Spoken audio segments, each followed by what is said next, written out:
Hi everyone, I would like to welcome you to tonight's match here at GGNA. Our things are backwards, but that's none of the point. I am your play-by-play caster, username underscore Intel, here joined by Acronator. How are you doing, Acri?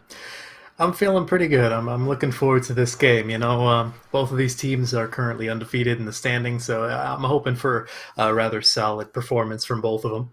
Yeah, I am too. It's Inferno Foxes versus 50 Shades Intermediate, so we're at a pretty balanced level of games right now. Not bad, not great, but I'm sure we're going to be seeing some very interesting matches here. Yeah, definitely. And as we're getting into it, I don't see any information on what the first map will be quite yet, but I believe it will be Control. So we have a decent variety to choose from there. Most control maps nowadays have a decent amount of flexibility in terms of what these teams could possibly run in terms of compositions. When you're looking at the current meta, it could be anything from like the double bubble to the rush brawl composition, maybe even a bit of double shield to the chagrin of most of everyone watching or playing for that matter. Yeah, I think we'll most like if it's Control starting out first. Most likely, we're just going to see Lijiang Tower. That's everyone's favorite map in the world, or Busan. It's just one of those two. Everyone loves Mecha Base. Everyone loves all 3 points of Lijiang Tower. Even though Control is not one of my favorite points, I've lost too many comp games on that. Yeah, personally, it's Oasis for me, but I'm not even sure if that's in the map pool.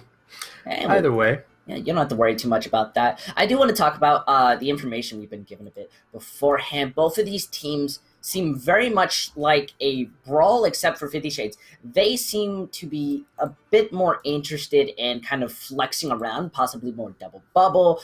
They don't really seem to have a most played Rhine player, but they do have a lot of flexibility from what I'm seeing. Yeah, definitely. Inferno Fox is only having 6 players. That's probably going to limit the potential for swapping this player in, so because they're a specialist from on this role. But at the same time, these 6 players are going to have an immense amount of synergy because you don't have to worry about giving everyone playtime because they're already getting it. They're already going to be in playing all that good stuff. Whereas 50 Shades having a 9-man roster, there is a little bit of flexibility there in terms of, okay, this person's better on this map or this particular character, so it allows for a bit more diversity in their compositions depending on how flexible the players are compared to Inferno Foxes. Yeah, extremely compared to Inferno Foxes. They have a 6-man roster, so either they have such amazing synergy that they don't have to worry about having a substitute, or they're just very confident in each other and their playstyle. Especially because the types of heroes that they seem to want to be playing are a lot of Brawl with a Sombra. Possibly, yeah, and that's just based on their favorite heroes, not necessarily their entire hero pools. So we'll have to wait and see there. Of course, we have seen a decent amount of teams in like the higher level of play, like the Overwatch League. They'll pull out the occasional Sombra. She can be an absolute menace, which is either a good or a bad thing depending on which team you're rooting for here. Yeah, if you ask me, I don't like Sombra. Don't like her. Get her out. Don't you play main tank? I play main support and main tank, so yeah. Yeah, I get the There you low. go. I get the low end of the stick. I don't think. I'd say Jeff take her out, but by this point, it's not there anymore. But either way, yeah. When it comes to Control, we are starting out either on Lijiang, Busan, or Ilios. Those maps have very specific playstyles. When it comes for the fact that there is so much flexibility. Obviously, Lijiang, we often see a bunch of Symmetra, Junkrat, and then tanks are very standard. Lately, we've been seeing more Monkey Reinhardt, interestingly enough. Been kind of confusing, but we've seen it. Busan, very much pure Brawl from what I've been seeing, or Balzaria, and then Ilios is kind of a mix of both of those. Yeah, like I said before, there's a good amount of flexibility, especially from round to round, especially if you're looking at something like Lijiang Tower, where it can almost play a different composition every single time. When it comes to, say, Busan or what was the other one, Ilios, you might see a little bit more standardization of the meta, like you said, a lot of brawl, potentially some double bubble if they want, which, if you ask me, is just kind of a different style of brawl composition because it's really just the monkey diving in, everyone else kind of sticking back behind in a little death ball, as it were. Uh, hmm. I don't really think we'll see too much out of Double Bubble. I feel like Double Bubble, at least at this level, is such a kind of weird composition that you run, it's either too complex because your team's not coordinated enough, or your team is very well good. You scrim it, you practice it, and you're ready to run out on it. Especially, I think, coming in big, both of these teams want their win. I don't think any one of them wants to leave out with a 2-1. Yeah, of course not. They want to continue on their dominant streak. And going back to what you said about Double Bubble, I mean, I believe it was a scrim between like San Francisco Shock and some other team from the Overwatch League prior to Overwatch League actually starting up, where we saw both teams actually struggling to attempt to play Double Bubble. So that is a good point, where like you don't know how much these teams are going to have practiced that unless those heroes happen to be very specifically in the players' hero pools. Then maybe they want to avoid a Double Bubble at all costs. It's so min-maxy, it's so difficult to pull off that they might just be better playing traditional dive at that point. That's not even an easy comp to run by itself. Yeah, Overwatch is in such a good place, I think, right now that it's very viable to be running just standard dive if you cannot run the Double Bubble. Of course, obviously you're swapping over that Zarya for the D.Va, and I think D.Va right now is in such a good place solely because of the remake. That is, I'm still surprised it's gone out into live, but that one part has just made everything so powerful. Yeah, I believe it was a game last weekend for GGU that I casted that had like 4 remake kills over the course of the series, 3 of which were on a singular map. It was a whole mess, but it was hilarious and terrible at the same time. All right, well, I was not expecting to hear that. I feel like D.Va just at this point is like, everyone used to say, kill baby D.Va, and then ignore, but now if you don't listen, you're throwing the game, because, what is it, 250 damage? 200? Yep, 250, so it can one-shot almost anything. It can one-shot most DPS, none of the tanks, most supports. That is no Zenyatta. Zenyatta is just less viable by the day. He will never be playable when it comes to these seasons, and that's that feels good in the heart. Never have to deal with Discord. A lot of flex support players gonna be at you for that one, but either way, I believe we're just waiting for both teams to give the ready signal. I believe they're all in the lobby, getting set up and whatnot. Players, am I right? Everyone watching this is a player of some sort, but yeah.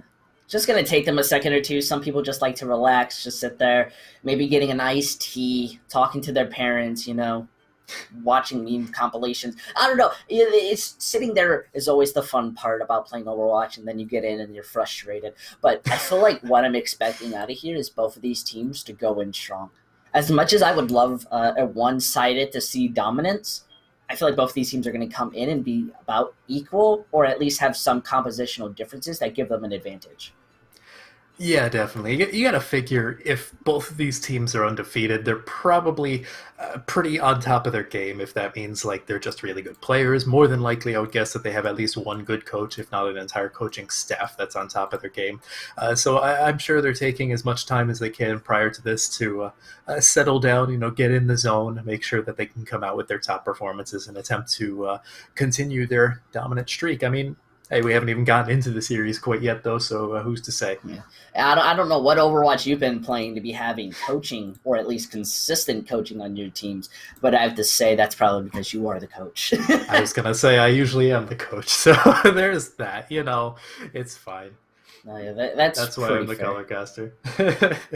Makes a lot of sense. I just talk fast. That's why I'm the play-by-play caster. Normally I'm just the Lucio Redditing, kind of in your backline, then being called a Redditor and denying the facts. So I feel like that's just how Overwatch works in general. Just a worry. Yeah, well, you win some, and then you get booped off the map, die to a baby D.Va remaking. Who knows? Yeah. You charge in, you get slept, stunned. What is it? Flashbanged. It's a whole list, but either way, I'm very excited just as we're waiting for these teams to give the R to go in. Just by names alone, I'm going to kind of go with 50 Shades, because I feel like they have a very nice name, besides from the novel that it's based off of. I don't know if they base it literally off that, but we all know that book. Either way, I believe they're the only team. Yeah, I don't believe Inferno Foxes gave us a logo, so you can bask in 50 Shades logo, because I think that's the only one you'll be seeing tonight. Oh, it 100% is. But I mean, what do you really have to expect from Inferno Foxes? Just imagine a fox on fire. If you watch anime, you just base Naruto. It's just that simple. Or, there's a popular web browser that you could just use your imagination as well.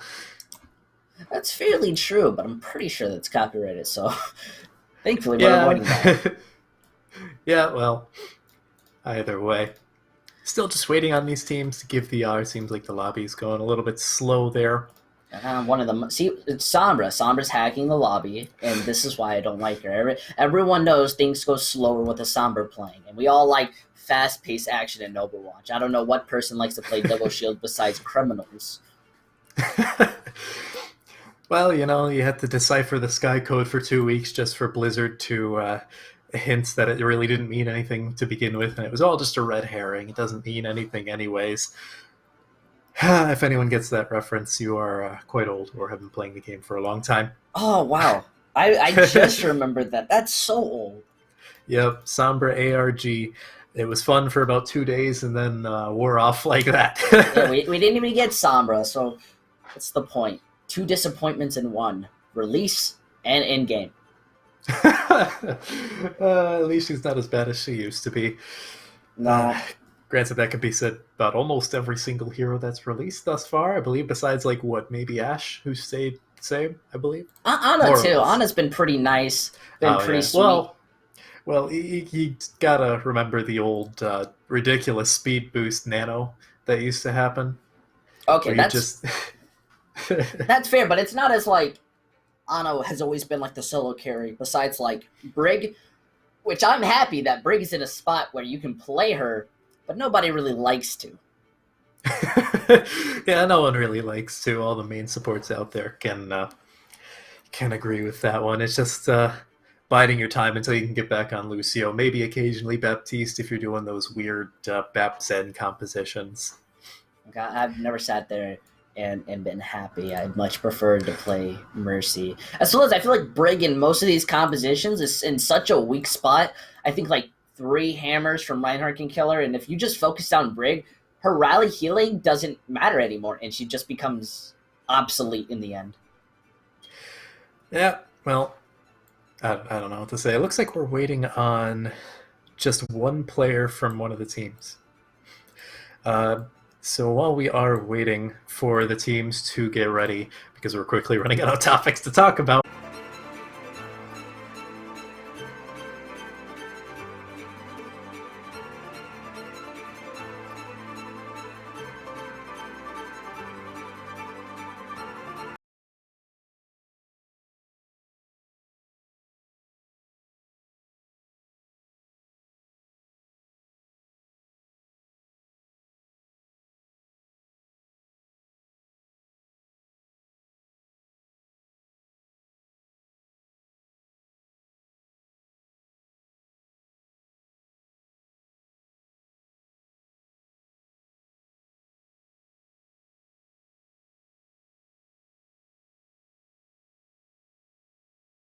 The Uno reverse card, defy the expectations.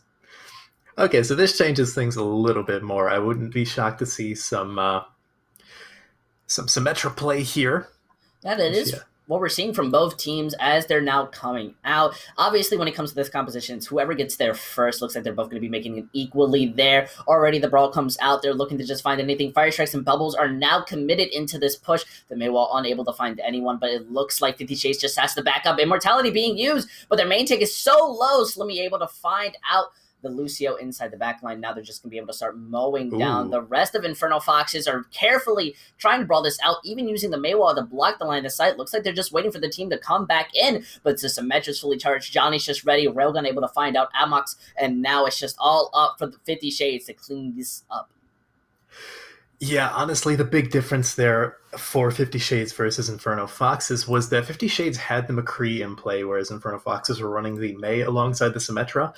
What the McCree does is it allows for a little bit of extra poke damage and burst damage in particular, whereas the Mei on Inferno Foxes really just had to look for utility, look for freezes, and if they couldn't find that, they were going to lose that fight. They had to slow it down, despite the fact that the rest of the team playing this hyper-aggressive brawl wanted to play faster. So it just allowed 50 Shades to find those early picks. Oh, I definitely agree. And now they're going back into this fight with that window being used. They're just going to speed through it using the Blizzard, and everyone's being caught inside of it. It's just looking up for the follow-up. Inferno Foxes honestly doing an amazing job of making that space, ignoring everything else, and using that Blizzard to their advantage. Yeah, well, while the McCree allows for a lot of burst damage, Blizzard basically by itself is a fight-winning ultimate. You don't really need to combo it with anything, although Axom did use their Ant Matrix towards the very end there. And it worked perfectly fine, you know, especially because Railgun wasn't up to their beat quite yet. They were able to just toss in the Blizzard. Oh, and Winteru doing that as well. Yeah, that's gonna cost a little bit of extra time, and that's exactly what Inferno Foxes want here. Just stalling out the point as much as possible to gain back some of that percentage they lost in comparison to 50 Shades from the first fight. Yeah, but 50 Shades have 4 ultimates. They're going to be coming up. They're going to be using that teleporter, but they baited! Railgun using the speed boost just to go out. No sound barrier being used yet, but the Graviton Surge allowing 50 Shades to have the advantage. Look at that. They still want to commit onto the stall. The Simwall being used from both teams. Both of the tanks still alive. The boop coming out from Railgun, not being able to find anyone. Now that D-Bomb being used just to remech, and unfortunately, it looks like Inferno Foxes are just stalling themselves out. The point is still not captured, going up to 60%, but it looks like they're finally going to be taking out that deal, and now 50 Shades have this point back, but they used about all the 4 ultimates, gaining back 2. Yeah, pretty much. So their ult economy is in shambles for the time being. They do have both support ultimates, as long as Benjamin doesn't fall there, which he doesn't. So they can use the Ant Matrix, they can use the beat if they need it. But Inferno Foxes, they're going to have that Blizzard again. They have a beat of their own, as well as the Shatter. I'd expect to see the Blizzard very soon into the fight once they build it up. Look at that, the Shatter came out, hits everyone, but the sound barrier manages to save them. The Blizzard gets used afterwards, same with the charge, right onto the tanks, and they are just unable to survive. I'm loving Inferno Foxes right now, how they're just winning off of 1 ultimate per fight. I mean, they did use the Shatter, but still, in the end, they're making good progress into this pushes. Yeah, as well as 50 Shades kind of staggering themselves a little bit there. However, to their credit, they did managed to get it up to about 85%, so they're in 1 fight territory. They still don't have a great ult economy. They really only have the Shatter and the BAP Matrix.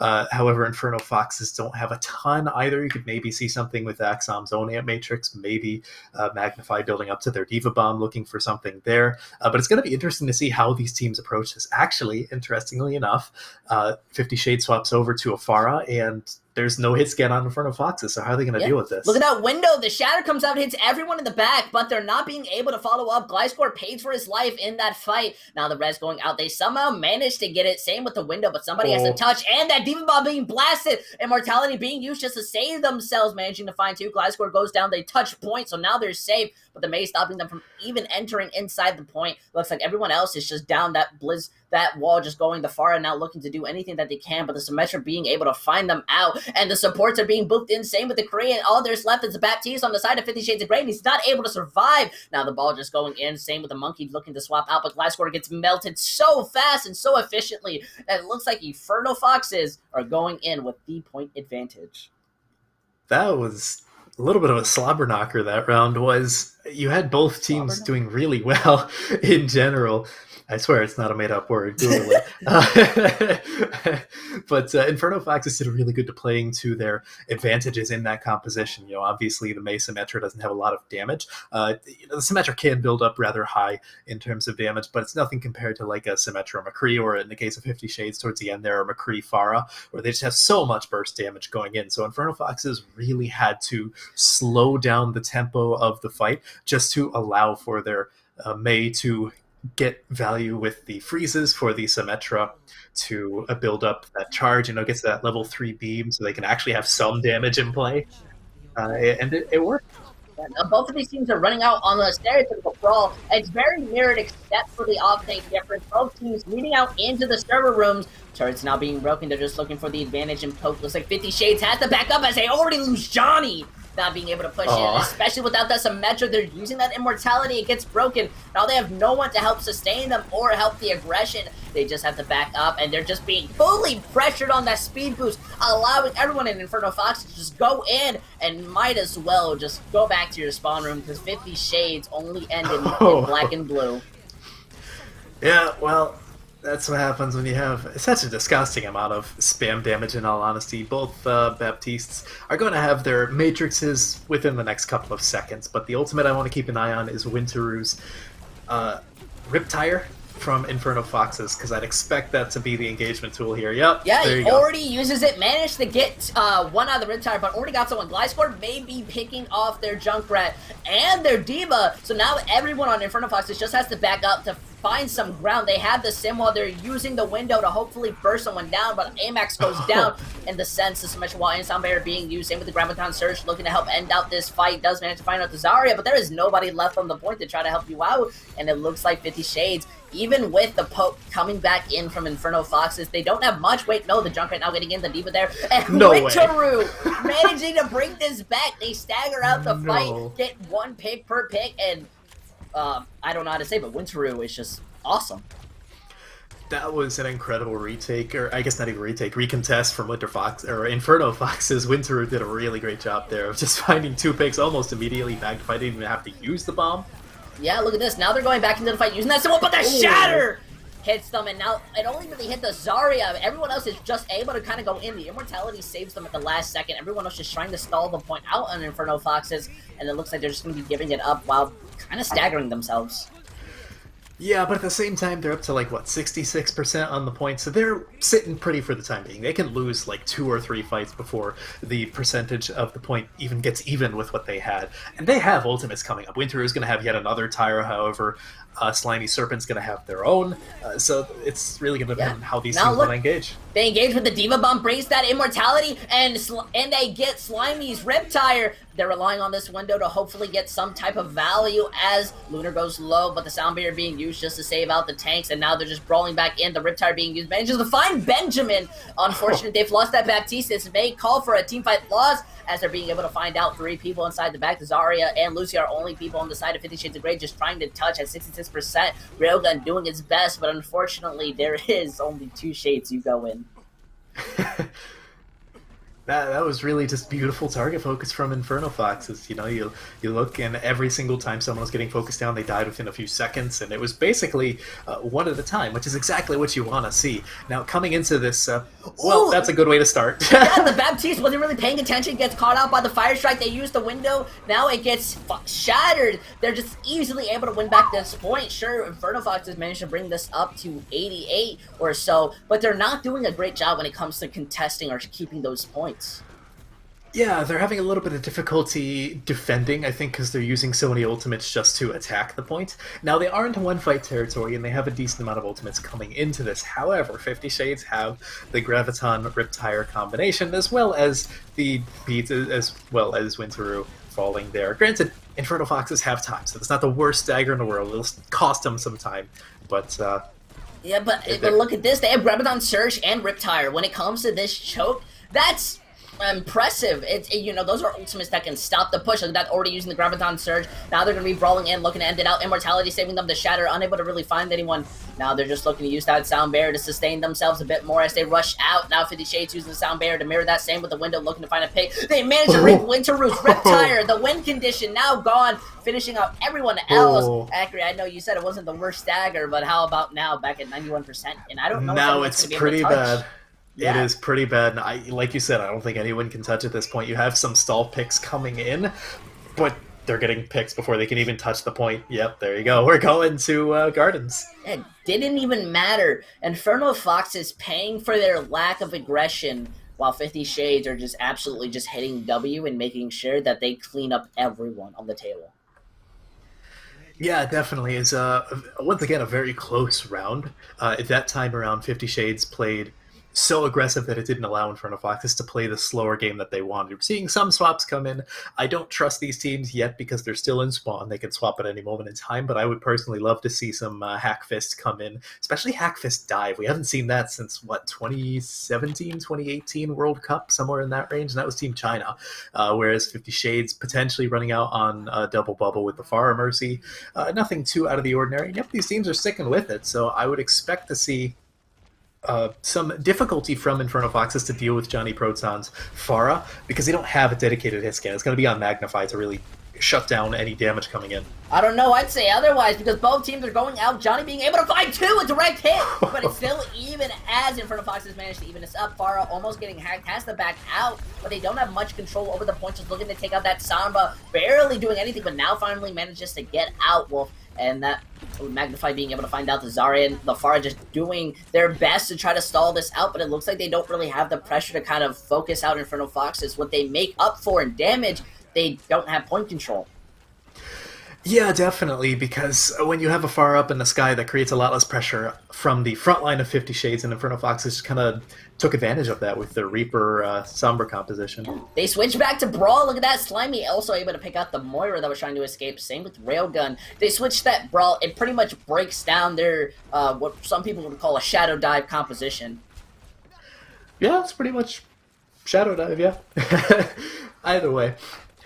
It's... what was I going to say, right? 50 Shades, you know, if you can't dive, might as well just swap the Brawl, run at their faces. You know, the good old face hunter, as it were, from Hearthstone. Yeah, Johnny now has Barrage when it comes to this next fight. They're all rotating, and this is one of the scary points. The moment that they go through, they have to shut down Johnny, or the fight's gone. Just patiently waiting as both teams engage into the poke, now looking to do it. The Sombra already there, putting pressure onto Johnny. Has to relocate just to get out, but Johnny's dangerously low. Managing to find out, too, that High Noon being bubbled, looking to finish out a target, but unable to really get much, using High Noon just to demech the Diva. They still have the chance. Inferno Foxes up inside this fight. The Graviton Surge being used, and they manage to dirtily combo the Barrage. Some may call it a waste, but I like to call it tactically cleaning up the fight.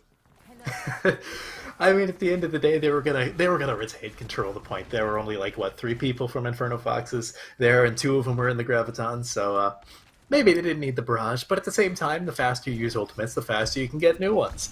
You do have a few swaps coming in for 50 Shades' support line in particular. Benjamin swapped over to that Ana, I believe in the previous fight, already has Nano Boost. I'd expect to see that on either Johnny Proton or Gliscor. Yeah, the big thing on Inferno is they have the Demon Bomb, and they throw it out! That's a 6-man! They managed to get 2 out of the Demon Bomb, and Johnny has to back up completely out of the fight. And unfortunately, it looks like Inferno Foxes are going to be able to win this out, and Johnny has to awkwardly die on point just to reset faster.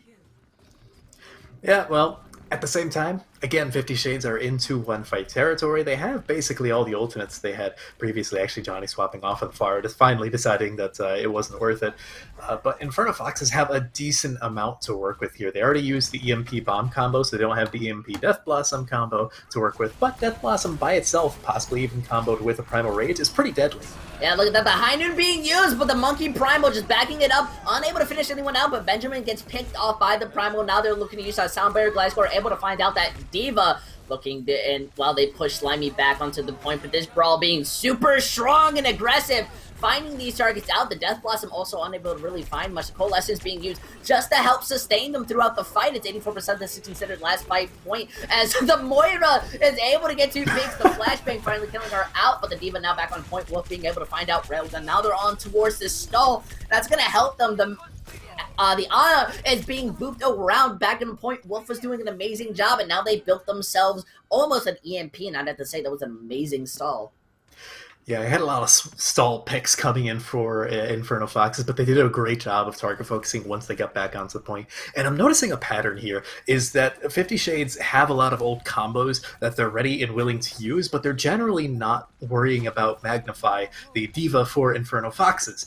Because most of the time, they're just negating most of these ultimates, like the High Noon, like the Barrage. Yeah, but doesn't matter when that EMP comes out, manages to finish off Slimy before anything. The Moira Orb getting off Johnny, Zarya gone, and now the supports have to back up. Lucio just jumping right in. Same with Gliscor. Shatter goes out, but there's no follow-up being able there. The Diva Bomb finishes it out. It looks like Inferno Foxes are going to be taking Lijiang Tower. that was honestly cutthroat the entire time. That was so close. I believe every single round went to at least 100 to like 60, and then two of them went to like 180. So these two teams are pretty evenly matched, and I am so happy about that fact. It's kind of boring when you see a Yeah. stomp, you know? I think the thing that separates both of these teams is that 50 Shades, they're a lot more aggressive, especially when it came to second point, that gave them the liberty to just walk onto the enemy team and not really pay attention. Yeah, definitely. The tempo of these teams is entirely different. Like you said, 50 Shades wants to play more aggressively. Inferno Foxes seems to like to slow it down forcibly and wait for 50 Shades to make a mistake, maybe go on a slight off angle or a soft flank and find picks from there. And it seemed to work on the first and third rounds there for Lijiang. So very interesting. It depends on the map, I think, as to how the tempo should be played. You know, if we get to like a map, say like Gibraltar or Dorado, where there's a lot of verticality, maybe Inferno Foxes are going to be forced to bump up their tempo a little bit, you know, play a little bit faster because they're going to have to deal with the high ground. They're going to have to be more decisive. But otherwise, if they're playing more brawl-friendly maps or maps with a lot less high ground and whatnot, they could probably just keep playing the slow game and do perfectly fine. Yeah, I really love their target focus too, because when you see them go into a fight, especially when they have to slow it down, they end up focusing and doing an amazing job on shutting down parts and pieces of the enemy team, which ends up getting them those picks, especially when it came to that stall composition. They just poked people out, got a pick or two, and then eventually just used all their ults to finish people off, while 50 Shades are relying on ult combos or using their ult at chances and not working as a team to enable them to get as much value as they can. Yeah, definitely. Like I said before, Inferno Fox's Diva Magnify was doing a great job of just neutralizing at least half of every old combo that 50 Shades tried to toss in there. They had the right idea with the combinations, but they generally, if you're going to use something like the High Noon, for example, in any kind of combo, you're going to want to take out the Diva first because she's going to have that defense matrix up, and it's incredibly easy to just press alternate fire and eat every single shot that was going to happen, and that happened at least twice from what I saw on Gardens alone. Yeah, Diva, I mean, it's the same idea of running a Sigma. You know, they manage to eat abilities, and that's their entire job, is just to shut down ultimates and abilities. The Sombra was also amazing because they were just so scared of that hack pressure. They either had to finish the fight really fast or give it up, and that's what they did half the time. Yeah, pretty much. It's a life of a team playing Sombra, I suppose. But realistically, both teams played really well. You know, they engaged well. They disengaged actually pretty well. Inferno Fox is probably better because they're playing that slower composition. They put themselves in a position to disengage a little bit more easily. But yeah, good stuff so far. I believe we're just waiting for the next map. I believe the teams are ready. Oh, 100%. We're just waiting to go in. And obviously, the next map will be a hybrid, either Blizzard World, Kings Row, Icon Vault, Acronator. I don't know about you, but I always see people run Kings Row, everyone wanting to be the god of it. Yeah, pretty much. It feels almost like sacrilege if you don't play Scrims Row at this point, doesn't it? um, it's sad because Eichenwald is also a very fun map. Blizzard World is, depends on the meta, but there are other good hybrid maps, but Kings Row kind of steals the spotlight in that regard, so I'd expect to see Kings Row. I would be shocked if either of these teams picks anything other than that, just Yeah. because it was so close, and it's normally you'd only see a weird pick. Yeah. We are going to be walking out on Blizzard World unless this is a bait, and then we go on Kings Row. Happens before, but it happens. What I like about Blizzard World is that this is a very brawl-centric map. It's kind of been a bit controversial in the past. I've seen a lot of people not like it. Some people feel like it's okay, but how are your feelings on it, Akron? In this meta, and when I say this meta, I'm thinking of Overwatch League meta because I don't know what these teams like to run. But in this meta, there's a lot of potential for sniper play, essentially. Poke compositions, and I love me some good Ashe and Widowmaker play. If we can see stuff like that, then I'll be very happy. Otherwise, we could just see some more brawl, the May McCree, Lucio Baptiste composition that we've been seeing everywhere. It's very easy to run. It's almost universally viable, especially on a map like Blizzard World, so I guess I wouldn't be shocked to see that. But personally, I'm hoping for some like Ash Echo, some poke composition stuff, just spice things up a bit. Already going to Blizzard World, which is probably the map that I would have expected the least to be picked. Yeah, but hey, if you ask me, I want to see some Doomfist. I feel like Doomfist is in one of those areas. No, we actually are on Blizzard World. But Doomfist is very viable on this map, especially I feel like for 50 Shades. That could probably improve on their aggression. They seem to be very coordinated to an extent. So, it's just kind of just see what they end up running with. Yeah, and it really depends on their comfort zone, I mean, like, I know you see Sparkle in the Overwatch League play Doomfist on Blizzard World, and you're like, wow, he's viable. Well, yes and no. He is definitely viable on this map, but Sparkle's also the best Doomfist in the world. These are Diamond players. They're good, but they're not that good. They're not Sparkle. Interestingly enough, we're seeing both teams tease, at the very least, some form of double bubble. Now, of course, 50 Shades is on the defense. They're actually running out on this. I'm really happy to see the Ashe Tracer play. I love seeing those DPS in action. Everything else from 50 Shades, it's more stereotypical double bubble, so nothing really shocking there. Inferno Foxes, if they want to run out on this variation of double bubble, which is basically just the McCree instead of the Ashe, Slimy Serpent's potentially going to have a little bit difficult of a time trying to deal with the Ashe on the defense, but it's not impossible, especially if they have the rotations down.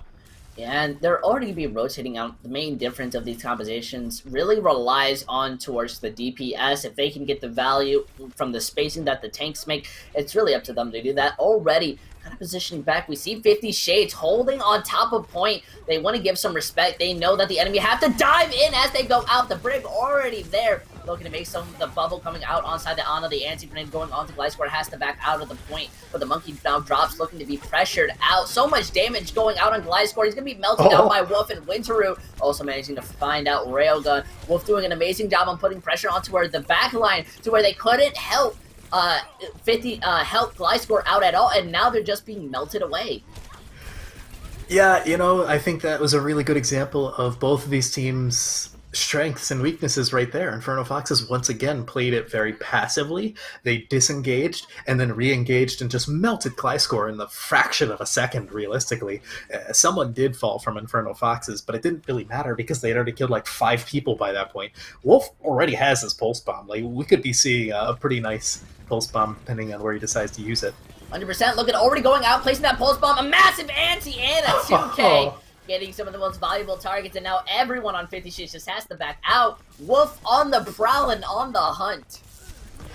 Yeah, well, that's what happens when you let Tracer just do their thing. I'm sure he's loving that one. In terms of ultimates, now you do have Johnny Proton coming up to their own pulse bomb. Might be a little bit more difficult since they're on the offense to find a ton of value like Wolf can, since he can expect from where the offense is going to want to be coming from, because they only have one objective. But Neptune, on the side of Inferno Foxes, does have their Nano Boost. I'd expect to see that go on to Lunar Emerald, just to build up the last bit to their Primal Rage and work from there. Yeah, look at that. The Monkey already up, just looking to pop out that Nano. They managed to use it. The bubble going on to Neptune, but they do lose their Brig, and towards this fight, Neptune having to back out far away. Same with the Zarya, as they're just being killed out by Gliscor. Both Primals going in. I don't think Lunar's going to be able to save this one out. It's just up to the stall, because everyone else on this team is dead, and unfortunately, they're going to be resetting. Yeah, that was not a mistake, folks. That was just a tactical reset in the truest sense of the word. That was honestly just brilliant primal mechanics from Gliscor there. That was really clean, just mopping up the backline of Inferno Foxes and completely opening up the point. Yeah, when it came to that fight, both Winstons were primal going after differences, but the only difference is that Gliscor was there for a bit longer. He had a lot more damage in, and that just uses the primal to boot people away. It was just unfortunate. Now they're hiding on top of this high ground, just waiting to kind of dive on towards the payload. I'm guessing they don't want to stop it. Look at that Nano coming in onto the Monkey. Same with the bubble, just looking to get that Ashe. No Sleep Dart coming in. The High Noon being used, looking to finish out a target. The shots go out, unable to find someone, but Gliscor is still looking for the hunt. Johnny being able to find out that Brig on the ground. Everyone else just trying to stay on the high ground, while everyone else is like sharks, just waiting for them to drop. Yeah, I mean, they have to get to the low ground, Inferno Foxes do, to contest the point, whereas 50 Shades can just stay on the low ground, push the point, they're sitting pretty, especially with the kills continuing to roll in. They're still staggering in, and Neptune is the next to fall. Yep. Yep. Without the high ground to be able to stand on and slow the pacing down, Inferno Foxes are just being staggered. Oreo getting very late staggered there. Oh no, Magnify even worse. Inferno Foxes have more ultimates to work with here, but they haven't been able to get into a position where they can actually use them and not just be wasting them. They're getting staggered so hard, and this is a really great sign of aggression from 50 Shades. I'm assuming they picked the map, assuming loser picks, and it's no real surprise as to why. This map plays very much into the fast-paced tempo that 50 Shades seems to like. Oh, look at this. Both rallies coming out. That's going to give them some defense. The pulse bomb gravitons aren't being used. Manages to find out that break. Now they have no extra armor or rally. The Primal going out, hopefully to even this up. But Wolf managing to find out too. Now the High Noon being melted and canceled out by Wolf. The mechanics absolutely insane. Sure, the support line are being killed by Glyscore, but it doesn't even matter. That's just going to give them a bit more time when it comes to the reset. Possibly, yeah, but now Inferno Foxes have to give up more space. They have no supports whatsoever. I don't understand what Glyscore is eating, but whatever is in his food, it's helping him with his primal mechanics and then some, because this is beautiful stuff. Like, taking out a Brig and an Ana like that, with just a singular primal rage and nothing else, is insane. And you can see the amount of progress in space Inferno Foxes have to give up just because they lost both supports. If you ask me, I definitely think Glyscore watches Pies eating the spinach. Those arms are powerful. Now the dive comes in. Wolf switching over to the Sombra to hack out the monkey, but the Nano going out onto the monkey to give him some sustain. Look at that, the payload already reaching to the choke. They managed to find out Railgun. Luckily enough, so no breaks going to be helping them out. Johnny being able to, but the Graviton Surge now finding them out. The Pulse Bomb going, but the Immortality keeping them up. They're still being melted, literally going to be antied, and they're not going to be able to survive from this fight. Now looks at this, Winterrune going to be picked out in the end, and it's all there's left is Wolf and the D.Va just trying to touch, and they have nothing to help themselves. The Baptiste just looking to do anything, even popping out the window, but that Primal Rage going to be doing, and the aggression from 50 Shades allows them to cap all 3 points with 2 minutes and 18 seconds. That is not an insignificant time bank for Blizzard World in particular. Normally you'd expect if all 3 points are being captured on this map, it would be something closer to, you know, like a minute, maybe a minute 30, but like 2 minutes plus is insane. That's really good. That is a statement from 50 Shades saying that Lijiang was just a fluke. They're going to be winning the rest of this series if they have anything to say about it. So it's really going to be on Inferno Foxes to answer that call, step up themselves and say we can attack just as hard. Yeah, the big issue that's coming with Inferno Foxes is I feel like their lack of aggression and stacking. When we saw them on the streets phase, they got picked off. I don't think they had a single clean fight or a fight at all. It was basically 50 Shades just picking them off one by one. Yeah, definitely. And 50 Shades did a brilliant job of with the defense on the high ground at the time. You know, it's not just Inferno Foxes playing too slow or whatnot or too staggered. It was 50 Shades playing really, really well. They were taking the angles they needed to just find these cheeky little picks, and then once say Oreo Man goes down, Inferno Foxes don't have their break, they don't really know what to do, and they can't really engage onto the point, onto the low ground, so they have to give up a lot of space. It's all the while staying on the high ground, so you have people staggering back from spawn, not on the high ground. They can section them off, 50 Shades could, and find more staggers still. It just created this awkward defense for Inferno Foxes. Yeah. Of course, now we are seeing what I'd consider a more standard double bubble in terms of the DPS, which is the Tracer Echo. A lot of burst damage, a lot of sustained damage from the Tracer. Wolf did a great job on Tracer last round. Yeah, something I like is the Echo. Remember, Echo's beam is absolutely insane. We're going to be seeing the full rotation. Now they're diving out. The both being is sustained, but that anti-grenade is going to be hitting Lunar, and no type of help is going to be saving them. Without their monkey, they have no reason to continue this fight. So they're just going to be playing back from the choke, but it looks like 50 Shades just kind of want to bait them out and finish off any staggers. As they're just going in, Glyscore going down dangerously low, but they managed to find out Wolf and Magnify with the grenade. Unfortunately, it looks like their rotation, it's going to cost them in the end because now they're just being staggered one by one. I'm kind of surprised Inferno Foxes tried to rotate back towards the spawn, because Lunar Emerald could get back to the point kind of on their own. They're not going to get spawn camped as a Winston, you know, as funny as that sounds, it's not going to happen. Whereas the rest of Inferno Foxes, they were basically whole, and they weren't worse for wear, so they could have just kind of waited there, waited for Lunar Emerald to dive in, and then they all kind of collapse in onto the point from two different angles, but they decided to completely reset. It definitely cost them in time bank, and they're not really particularly close to any ultimates either, so this is gonna have to be a dry fight from them. That's a good start, though. Yeah, we'll find out the enemy tracer in the 1v1, so now they have the ability to play a tiny bit more aggressive. Wolf's going to be able to get a lot more free value. Lunar now 1v1ing the Winston. The bubble going to be coming out looking to isolate, but he's also going to be backing up his team. Winteru able to find out that Zarya in the push. Now the Nano going on to the Monkey, same with the high noon. While Winteru is just sitting on top on a bit of a slumber, is antied, but maybe able to escape this fight. Everyone's just trying to back up both Nano and Rally being used onto the Monkey. Now they have the ability to just play around, almost like a jungle gym of ultimates being used. Everyone on the side of 50 Shades just trying to back out. So much damage is just pumping inside them. Gliscor just doing his best just to stall this out, but there's nothing you can do, and I'm so sorry about it. It did take Inferno Foxes a decent amount of time to get onto the point, though. Even when they were up one, when Johnny had fallen, they didn't push in and take that advantage. That's a good amount of damage gone from 50 Shades, and they didn't really do anything about it, Inferno Foxes. They waited until they got the Diva, or sorry, the Zarya on the side of 50 Shades to then push in. They wanted to wait a little bit extra amount of progress before actually pushing in towards the point, and that worries me about their tempo. If they can't move fast, then that might be look at that. Bad for them. Graviton Surge being used, the stun goes on to Lunar, has to use the Primal just to save himself because he was anti, no healing coming out. Now the Boop's going in, just wanting to back out everyone, but he's down at like 400 HP, just barely surviving. Now the rally being used, Wolf being able to find out that Kree, no stun stopping them now, and Winteru has the copy. They're going to be able to do so much when it comes to this fight. Rogan managing to find out Wolf. 2 with the Ana. The flex support now gone. Railgun just walking in, hitting M1. The mini Reinhardt doing so much right now. The payload does get pushed, but it doesn't matter because Lunar has to back out.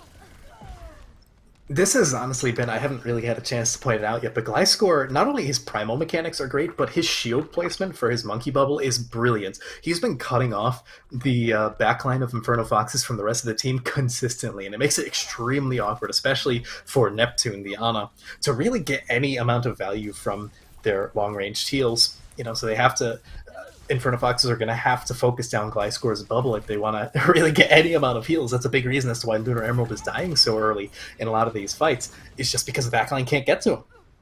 I would definitely have to agree. Now we're just kind of looking to this weird scenario where these teams are now engaging. The pulse bomb going out, managing to find out the break. The copy goes on, but there's a high noon looking to get it, but the bubble manages to save. Now Winteru's going to be jumping in, looking for that Ana inside the back, popping that ghost, popping that copy primal, managing to get out that Ana, now harassing the McCree so far back, and we can't even see the main fight as everyone else is just being able to pick people off. Winteru doing an amazing job of forcing everyone to go back and have to peel for the Kree, giving Inferno Foxes so much space, and now they have to wait for their Kree and Brig to rejoin the fight, but they have the Nano for the recontest.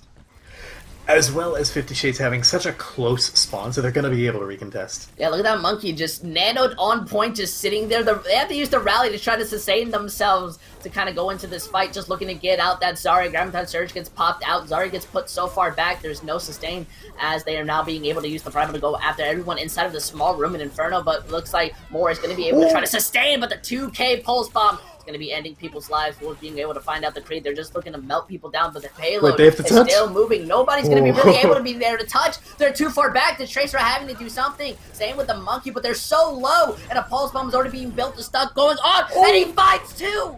If there was only someone else to help him out, Wolf would be able to capture this point, but the Monkeys come in to help. Wolf looking to make a hero played out of this. No Zarya, way. the only person left. Now the Creed coming back, looking to stun out. Zarya dangerously low, but the Honest being there to help out heal, looking to be able to find Wolf out. How unfortunate. 50 seconds in the fight is still continuing as Lunar's just looking to finish off this Creed. The healing sustaining them perfectly enough. Now the Graviton Surge being popped out. The High Noon managing to find out Witchery before anything. Now there's just a ball and an Ana looking to do their best to just stop this out. The Brig returning into the fight, hopefully just find a pick, but the melting from Inferno Fox is just shutting them down, and now the ball is just left. He's getting a decent amount of healing, but there's not much coming out on the side of Gliscor to finish people off. The anti-grenade coming in by the Ana, but there's just nothing stopping this fight. that was getting close to overtime. That's, unfortunately for Inferno Foxes, this point, second point of Blizzard World, is basically like the second point of 2CP. The defender spawn is so close to the point itself that it's really hard to push in and actually claim the point, especially when they swap over to stall picks like 50 Shades were. You saw it was just, they were getting kills, but they weren't decisive and quick enough to actually matter for a good amount of time. Yeah, now Railgun's going to use the rally. There's an anti, and they're going to be able to melt out that unfortunate McCree. Winteroo having to back up. Now they're going to be using that Primal, looking to just to move people around. The Tracer stuck inside the bottom. The Monkey just looking to try to locate her out, while everyone else is just kind of forcefully fighting the Monkey on top of the high ground, but looks like Gliscor is going to be killed out. Now Lunar jumping back in, looking to finish off this brig, and now they have a good chance to just push in. There's nobody stopping them now. Yeah, this is looking increasingly good for Inferno Foxes. They only have about half the time bank that 50 Shades had pushing into this final point, and you're going to have a good recontest from 50 Shades. Yep. Benjamin does have the Nano. Oh, but they shut down Magnify before he could use the Graviton Surge. Now the Nano going on to Lunar, just looking to shut down people, managing to find one, but that looks like that Grav from Plug is going to be able to shut people down. Lunar managing to get two, but he doesn't have any type of Primal. The copy's the only person there. They managed to bait out the stun, and now the Pulse Bomb going out. They aren't able to pick up that Zarya, but Winteroo now taking over as the side of the main team, looking to finish people off. That Zarya dangerously low. There's nobody really to stall. All there's left is the Immortality and Tracer. Now people are coming back, but they're melting them. The Graviton Surge being used, managing to find out that Tracer, the only person left, is going to be that McCree, just looking to do anything. The Baptiste not being able to stall, and then barely able to cap in 22 seconds, evening it up to 1 minute.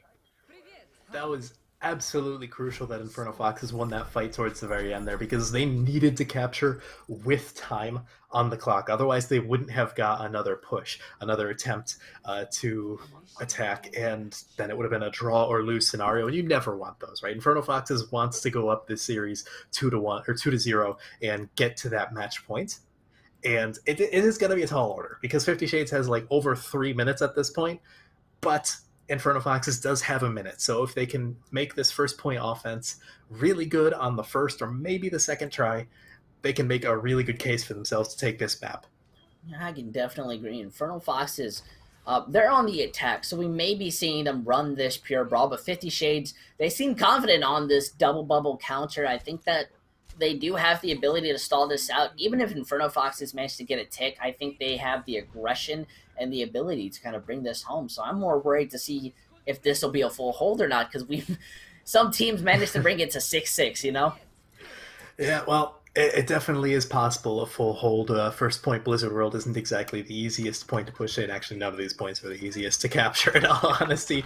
That's why Blizzard World is somewhat hated among about half the player base.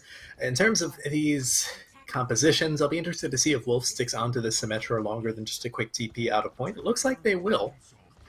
So a good amount of ramp damage there from Inferno Foxes, and it kind of plays into their slower play style. The longer that Wolf is allowed to take a fight, the more effective he's going to be. Yeah, but look, they want to take that TP on the high ground. They managed to shut out Winteroo before the fight can even start. Now the Symmetra is down, going to be melted. That anti-grenade just shuts them all down. Their idea was, we go on high ground, we kill their supports, LOL, we win, but unfortunately, and now they're just staggering Magnify. That's so mean. She can kill you in one hit, by the way.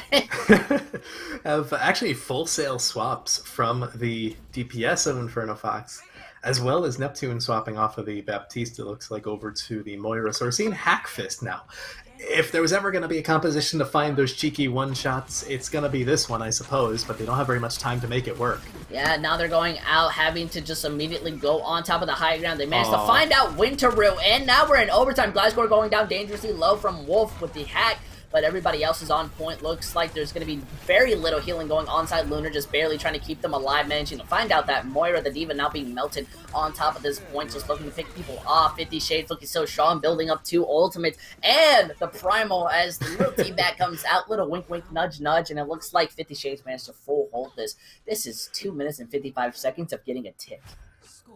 Yeah, Inferno Foxes are going to have the defense of a lifetime to prevent this series from going even, and that's really just Defender's advantage, in all honesty, from 50 Shades, as you know, they won the first fight rather handily, mostly because of Benjamin's beautiful anti-nade to clean up house, denying any amount of healing from the vast majority of the offense. And then from there, they just had so much ult charge compared to Inferno Foxes, especially after they swapped half of their composition to different heroes. And then 50 Shades had what, like Rally, Pulse Bomb. I think they had Grav and Nano at one point. They might have built up High Noon. So it was just a cacophony of things that Inferno Foxes were not capable of dealing with. Yeah.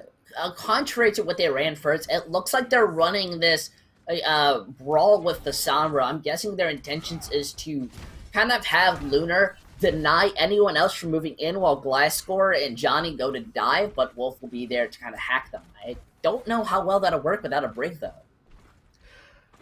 Yeah, it's going to be interesting to see. This is definitely a high risk, high reward composition from Inferno Foxes, but I guess drastic times call for, or desperate times call for drastic measures, rather. Whereas 50 Shades, it looks like they're running just stereotypical double bubble with the McCree. You know, nothing crazy. They don't need to.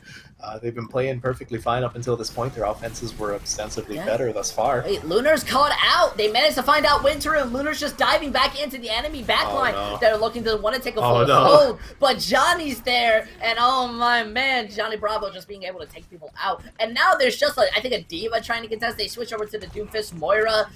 I don't know if they're really going to be able to... I don't think they can touch. I know they can touch. There's a Diva there, but that Diva's going to be melted already. D-Mech, now Doomfist coming out looking to do anything. Just gone. And it didn't exist. Yeah, it looks like 50 Shades are going to be taking this map of Blizzard World, evening the fight up. Yeah, evening the series up 1-1. Again, this was a really close map. I honestly don't have any predictions as to like which team could pull it out in the very end. I think it might end up depending on the map itself, because if the map favors faster tempo, then I could see 50 Shades pulling ahead. But if it allows for slower play, then I could definitely see Inferno Foxes pulling ahead. I mean, it's so hard to predict at this moment. I'm just really happy this is a good series so far. Yeah, me too. I'm having a lot of fun, and I think that really is the major difference is map type. It seems that when aggression is in favor, 50 Shades take up that advantage. They're ready to just hit W and force you out, especially with Gliscor doing an amazing job of using that primal to push people out, finish off targets, and deny abilities, while everyone else was just kind of just looking like, oh, there's a monkey. What do we do? Oh. Yeah, in particular, I want to highlight one player on 50 Shades, being the Ana player, Benjamin. He's doing a really, really good job of throwing out these nasty anti-nades, finding like 3 or 4 people almost every single time. And that's an Ana's dream come true. That's exactly what you want. That's like best case scenario. Yeah, definitely agree. The DPSs are doing great, but when it comes to the next map type, I think there is going to be a bit of a difference. Obviously, it's going to be Esports. That's Rialto, Gibraltar, or Junkertown. Junkertown, obviously, one of my favorite maps, solely because we've seen a lot of impressive double sniper played on there. And speaking of Junkertown, in all honesty, I could see Inferno Foxes deciding to play that if they have noticed that tempo seems to be a big issue here. That's probably the map that you can play the slowest. I mean, double sniper is a very, very slow moving composition for the most part. Otherwise, I could see Rialto. I'm not sure why they would want to play something like Gibraltar, just because it's such a fast-paced map. I could see 50 Shades just dominating in that regard. It looks like 50 Shades will be opting to defend first, if the graphics are to be believed. Hey, Blue, as well. Never believe anything. That's what my father taught me.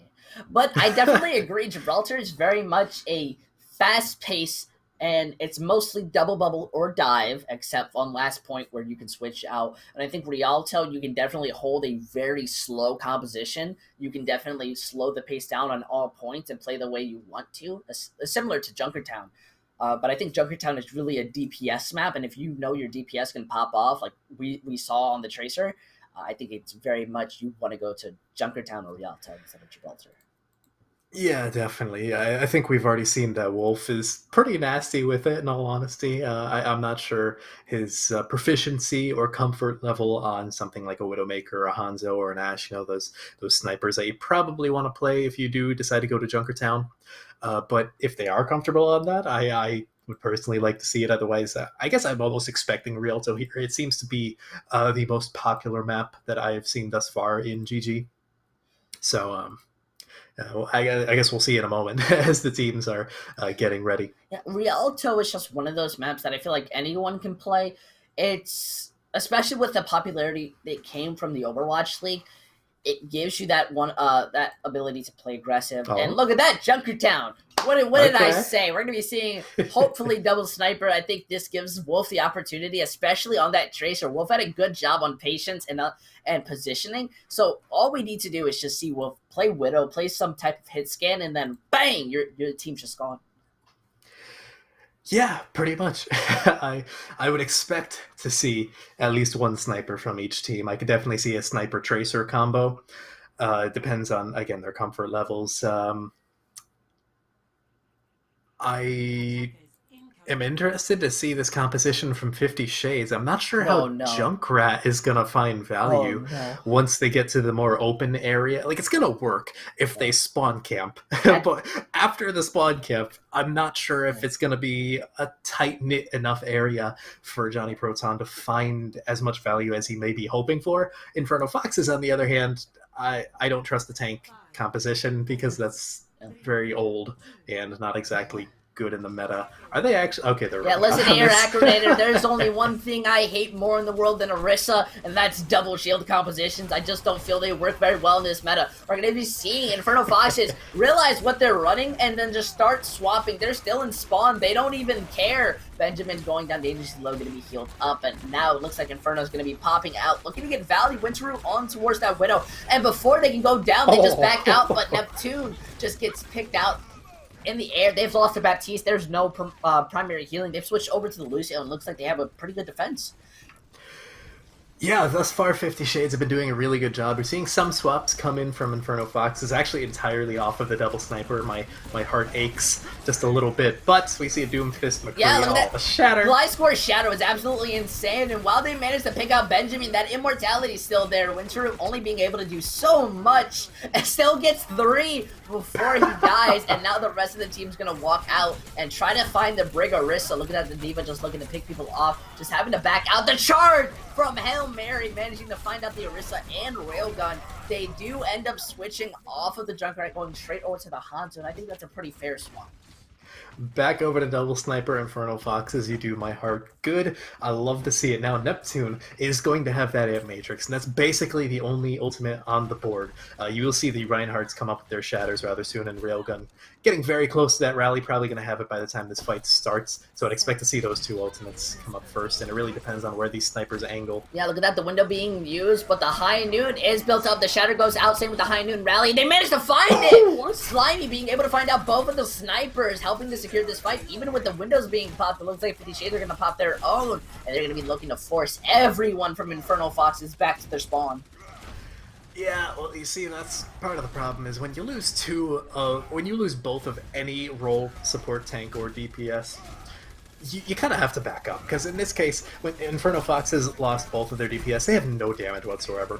They just have to back up. Okay, but now they can push it. Yeah, look, Johnny managing to find out, but Glasgow evening this up by getting out Wolf. With so many shields, the snipers are having trouble finding people out, but they use his sound barrier to hopefully brawl in, looking for that Brig. The pull goes back, forcing them gone, but the Shatter from the back, no, it's not. As we see the Bongo being used, same with the D.Va Bomb. They break the bubble! They break the shield, and they get a 4K with the remake! You can't let that happen! We're live! That was beautiful target focus from Inferno Foxes, and that is almost certainly going to be first point. I don't see any world in which 50 Shades reasonably recontests. Oh, Johnny's getting staggered. No, you can't let that. That's technically a 6K if you ask me, but you can't let that happen. Now they have so much room to just take positioning and get up, especially with the double shield taking on towards that high ground. You know, it's really ironic, because 50 Shades up until this point, the previous 2 maps have been the faster-paced team, but this double shield is forcing them to play slower. That's just how the composition is played. And Inferno Foxes aren't playing, like, explicitly fast in this brawl, but by nature they're playing faster, just because it's brawl. The Rhine's flanking. Lunar's not there on point, and they don't know. We might be seeing a Shatter come out. They managed to demech the D.Va, and now it's just Baby out there just trying to do her best and survive. but Lunar still hidden. They're not turning around. They pop the rally, the windows on ground, the shatter comes out! They use the immortality to save themselves, but he still manages to get it. Now behind him being used, managed to find out that widow inside the back line was too low to be able to be saved, and now the Lunar going to be popped out. That flank shatter should have been on the high ground, would have been able to help them. It looks like the Chins are going to be able to hold.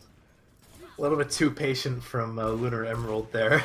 Winteru deciding to swap over to the McCree from the Widowmaker, getting out-sniped. Oh no, going back to the Widow, okay. A little bit of a uncertainty from Inferno Foxes, although the tank line, actually, and the supports, are all swapping up from Inferno Foxes, so they're still on this double sniper. Yeah, I'm a bit curious on their composition. Obviously, the shields have been causing them a lot of issues, but they've swapped for less healing. Look at that Dragons come out. It's going to be able to split them up. Slimy goes dangerously low, and there's a ball there to try to pick them out. But this is double shield. They have like 3 CCs to slow you down, and they just have to back up. Look at the ball just trying to escape. It's going to be melted before anything. And everyone else, the Gravitic Flux looking to pop out, managing to find 2, slams down, gets that Mercy, and they're very aggressive composition is kind of out of place when it goes against double shield, if you ask me.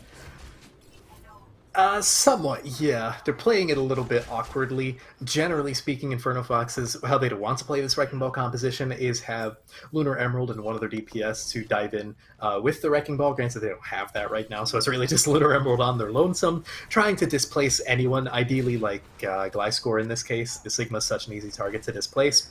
And then everyone else collapses in on that, but the DPS being double sniper make it a little bit more difficult for Lunar Emerald to really do anything as a team. Yeah, look at Lunar going dangerously low, has to back out of there, but they do have, but 50 Shades have a Dragon and Window, so they have the opportunity to shut down this push before it even happens, especially with Neptune going dangerously low. That slam goes out, but everyone in the book shuts it down. Makes space for Winteru to find out Slimy, but now look, they're just using that Bongo to help increase that damage. They have little to no shields to stop them. They do find the Orisa, however, but the Widow goes down in return. Still an even trade. Neptune looking to make a hero play out of here, having to back out of the fight. It looks like that Sigma is just looking to help push the payload a bit. Without the Orisa, they have room to grow because the ball is back and they don't have anything to really stop it too much. But look at that rally going to be helping them sustain. The 2K Dragon from Wolf. He said, I'm tired of the stall. Give me my point back. He gets the 4K. And we're going to be seeing the pause. That was a DC from Inferno Foxes. Their Sigma is out. But let's just say they're going to be able to win that fight due to Wolf. I mean, yeah, realistically, they have walls up, so they know exactly where the stalls are going to be coming from. They were in the middle of Transcendence, so no one's going to be dying. I don't believe 50 Shades was running an Ana. I think they were running other supports than that. If they were running an Ana, we'll find out soon enough. But I mean, the Transcendence is up. No one's going to die anytime soon from Inferno Foxes, and that's ignoring the fact that Wolf just got 4 kills. So, like, that's second point. More than likely, I'd give like a 95% chance that Inferno Foxes takes second point right there. Oh, I definitely agree. I think their composition is going to be a bit more favored also when it goes to that third point. That ball is getting shut down so much, but the moment they took out the Orisa, who was sitting there using the pole to slow down the follow-up, they were doing an amazing job on just pressing W. Yeah, definitely. Inferno Foxes is definitely conditioning themselves over the course of this series to focus on their win conditions a little bit more. You know, once they're up one, just go in. That's the entire point of this Brawl Rush composition is like, you're up one, just go. Make something happen. Especially when you have your DPS on double sniper, where going in will create so much space for them to just do whatever. I mean, we've been seeing both Wolf and the other DPS, name's escaping me at the moment, but they're both just doing so good on this double sniper in the second half of this last point, of this second point. Yeah, I think the most thing I'm worried about is it's from the fact that the Widow's not getting their angles that they want to. The double shield shutting it down, and now we're coming back to the fight as they're just finishing people up, and it's all up to the rest of 50 Shades to try to kind of stall this out or do their best. It's almost at overtime, but unfortunately there's just nobody to stop them. Yeah, now realistically, they're probably going to get it very close to overtime going into the third point, assuming it gets all the way there, just because this is a very long point to push through. It's a sort of a battle of attrition in a way.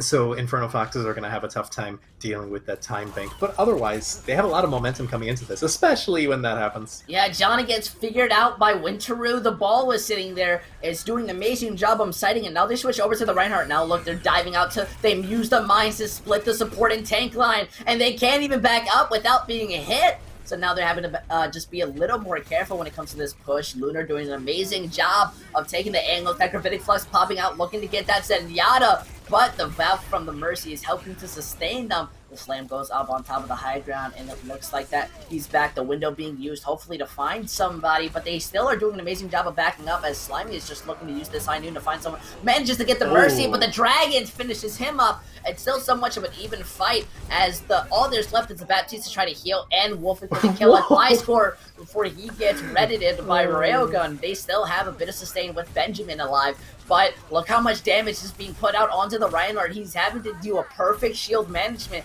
to just back up, and the Sigma's just taking that space, saying, you want to move? Then I'll take it. Yeah, well, 50 Shades have to back up quite a bit, but crucially, they didn't lose anyone yet. Yeah, no, look, the Immortality goes out, manages to save Plug, and they're now using that Transcendence. They've lost Lunar. They have no one booping around, but Plug is being able to take up so much space against the enemy team. That D.Va on the high ground is going to be demeched from the Hanzo. Another bit of flex being used. They don't have an Immortality to save them or a defensive ult, but that shield's going to be helping them a lot. Now Wolf just looking to melt down their shields, do so much damage. They managed to find out Railgun and Johnny. We're now in overtime. It's all up for 50 Shades to try to Wolf stop has this another out. Dragons. Yeah, look at this. It's going to be absolutely insane. And they're in the worst position to sit. They don't manage to eat it. Just starting to melt people. That mech's gone. The Shatter comes out, gets denied. Wolf, the absolute carry, doing amazing right now, is going to be taking the 1v1 against the other Johnny. But Johnny's going to be able to finish him out. Benjamin using the Immortality to help sustain the team. And now they're managing to find picks. Still somewhat of an even fight. That Ashe doing so much. But they're getting off the point. Now the ball's returned. Looking to do as much as they can as Benjamin's just finally going to be picked out. Well, that Ashe is the perfect position and is not being pressured at all. Both balls just looking to do their best. The Zenyatta just looking to just survive in this deadly fight. It's going to be picked out by that D.Va. Now the Dynamite going to be helping to finish people up. The spawn rates are going bananas. Wolf being able to finish. And they managed to cap! Inferno's gets off the point or dies, and there's just nobody there to stop them. 50 Shades managing to bring it home, and that was scary because if they had gotten off the point, that would have been very depressing. Yeah. Oh, what's the even point out there? So I think Winteru looked a lot more comfortable once he swapped off of the Widowmaker onto the Ashe, and I think that's a lot to do with the second and third points of Junkertown being very claustrophobic. It's difficult to find value with a Widowmaker. Now you can, but it's a lot easier when you don't feel so closed in, you know. And the Ashe is more of like a long to mid-range character, whereas Widow's almost exclusively long range. So it allows for Winteru to just find those picks a little bit easier, you know, having to hurt their neck and wrist a little bit less by looking everywhere and trying to flick like crazy. Yep, definitely agree. But now we see kind of a swap. Inferno Foxes are running what they initially wanted, but 50 Shades, you absolute monsters. I'm guessing there's just different colors they're ready to look like, and today they're seeing red because they go onto the double shield bunker composition. We might be seeing a pirate ship. I don't trust it entirely quite yet.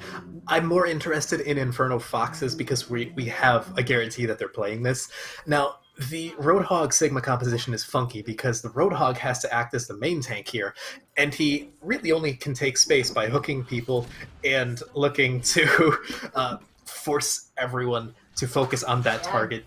Rinse repeat. They're doing it. Winteru is just doing their best to just try to find some value. Same with Wolf looking to melt down that Bastion, but the Pope manages to finish them out. Unfortunately, their composition is not the best when it comes towards this Bastion, though the Hanzo does get res. They're going to be able to take those angles now, but look at that. Magnify goes down. There's no tanks helping save them. It's just bullets now.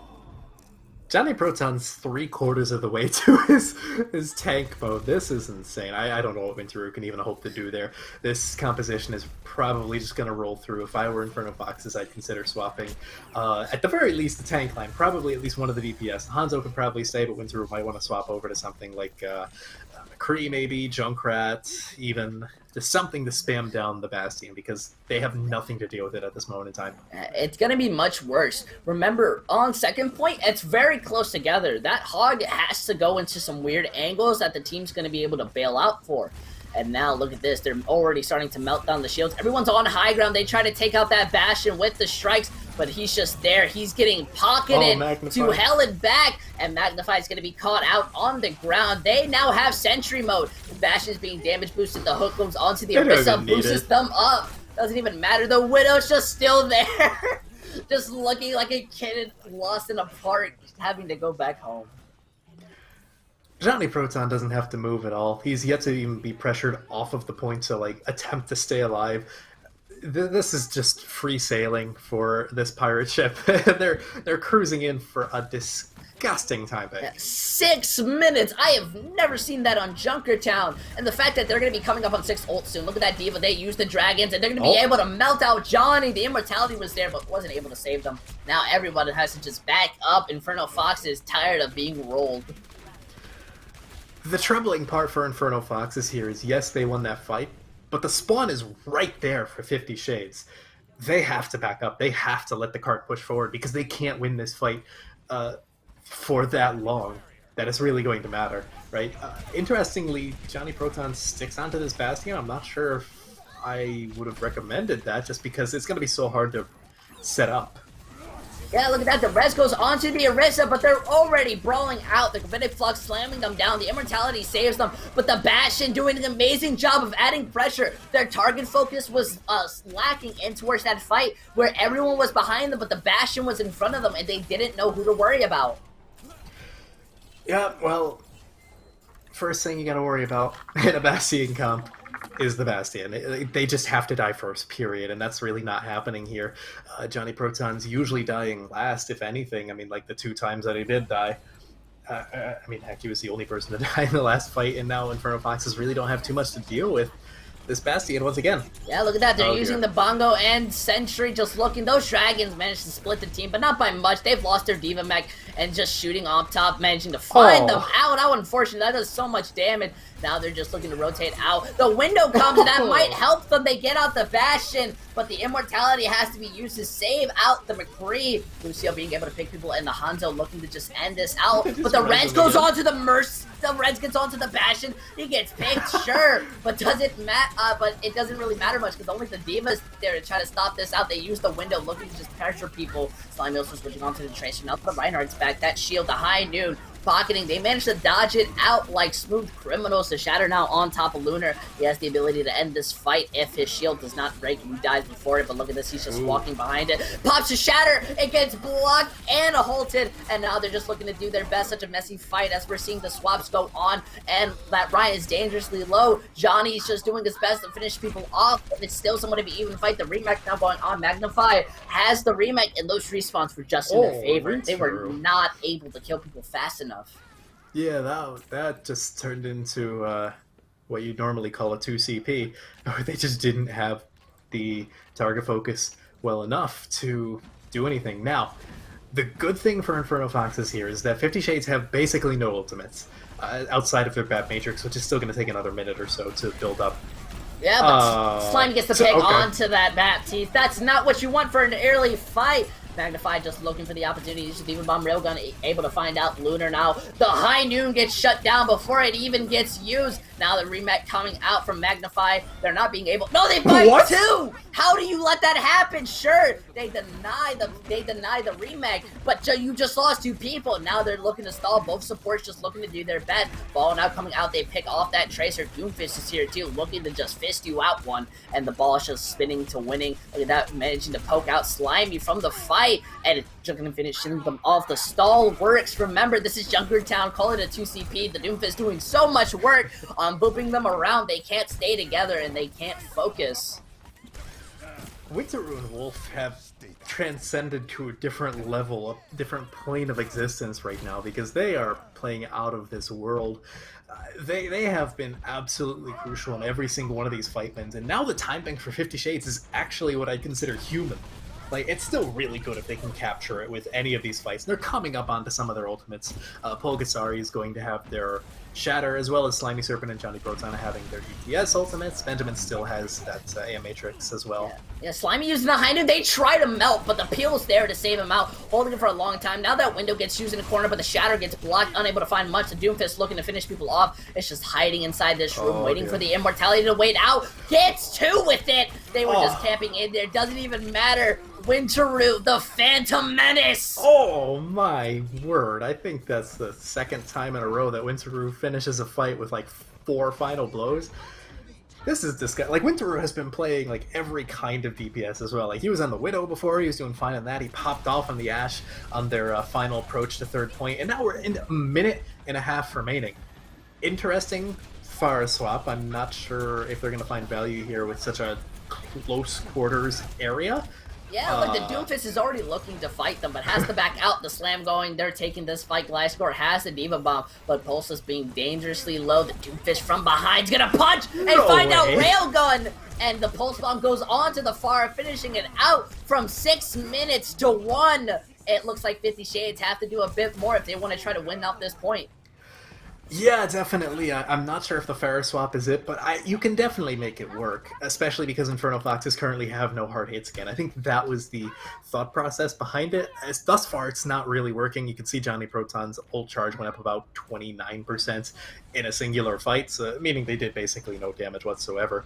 And 50 Shades, when you look at their ultimates coming into this, they don't have a ton of like fight-winning ultimates. They can certainly win fights with them, but they're going to have to combo a decent amount of them and find a good amount of value from them, whereas Inferno Foxes have a lot more to work with.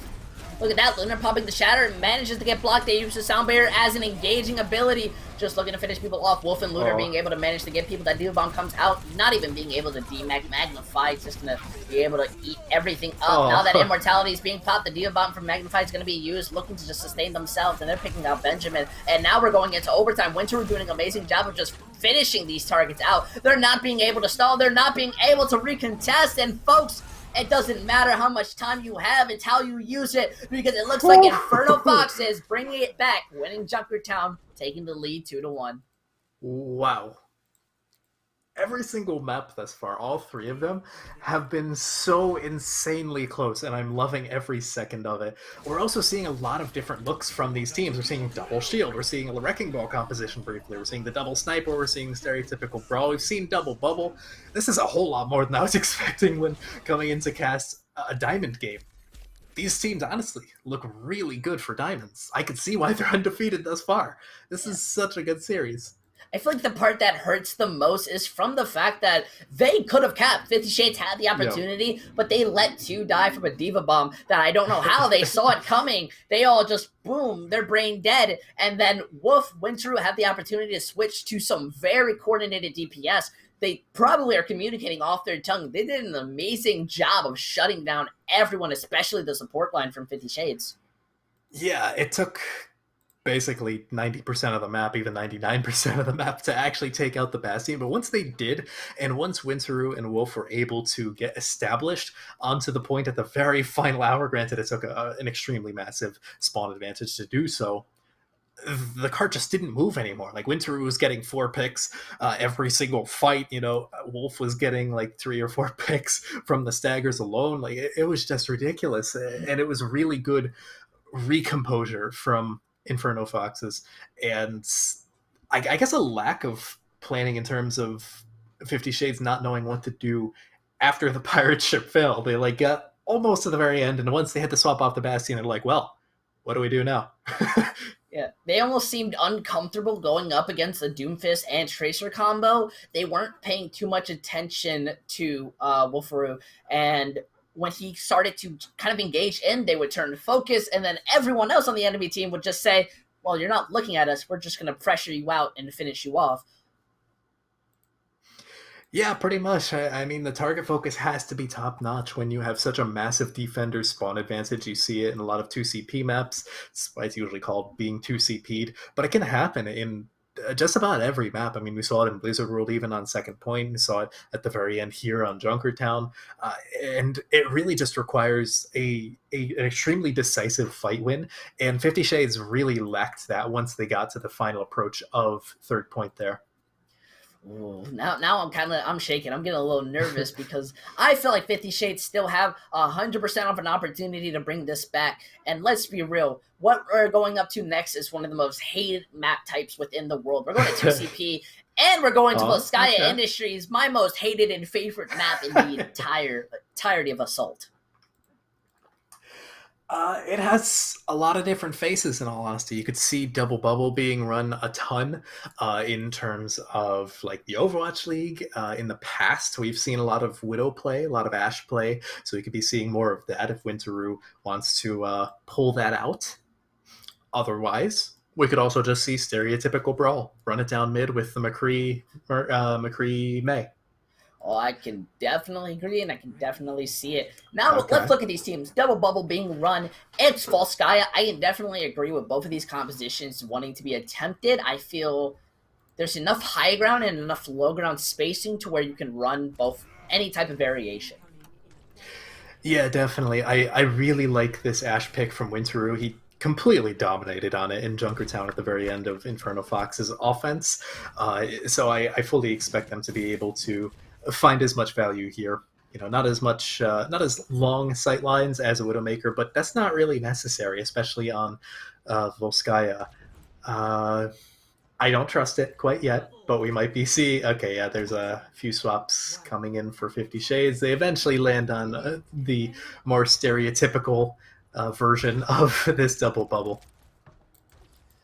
Oh, I definitely agree. But something that I kind of wish we saw a bit more mercy, especially when it came from Winteru, because both of these teams are going to be going out. Wolf loses the 1v1. It's not going to be able to sit there for the next fight, but the anti-grenade manages to hit 3 people. They finish off Lunar, so now everyone just has to back up on the side of Inferno Foxes. They don't have the ability to kind of touch this point. They have to look for a miracle as Gliscor is looking to put pressure on them, forcing them out. They get a tick, and now it looks like Winteru's just looking to kind of poke them out, but Gliscor jumps back in, has so much healing, but gets killed much faster. The anti-grenade going up high, not being able to do much. That Zarya looking to do the much they can. Winteru helping to bring this back. They find the break. Their monkeys return, and it looks like they're only going to be able to cap 2 ticks before retreating.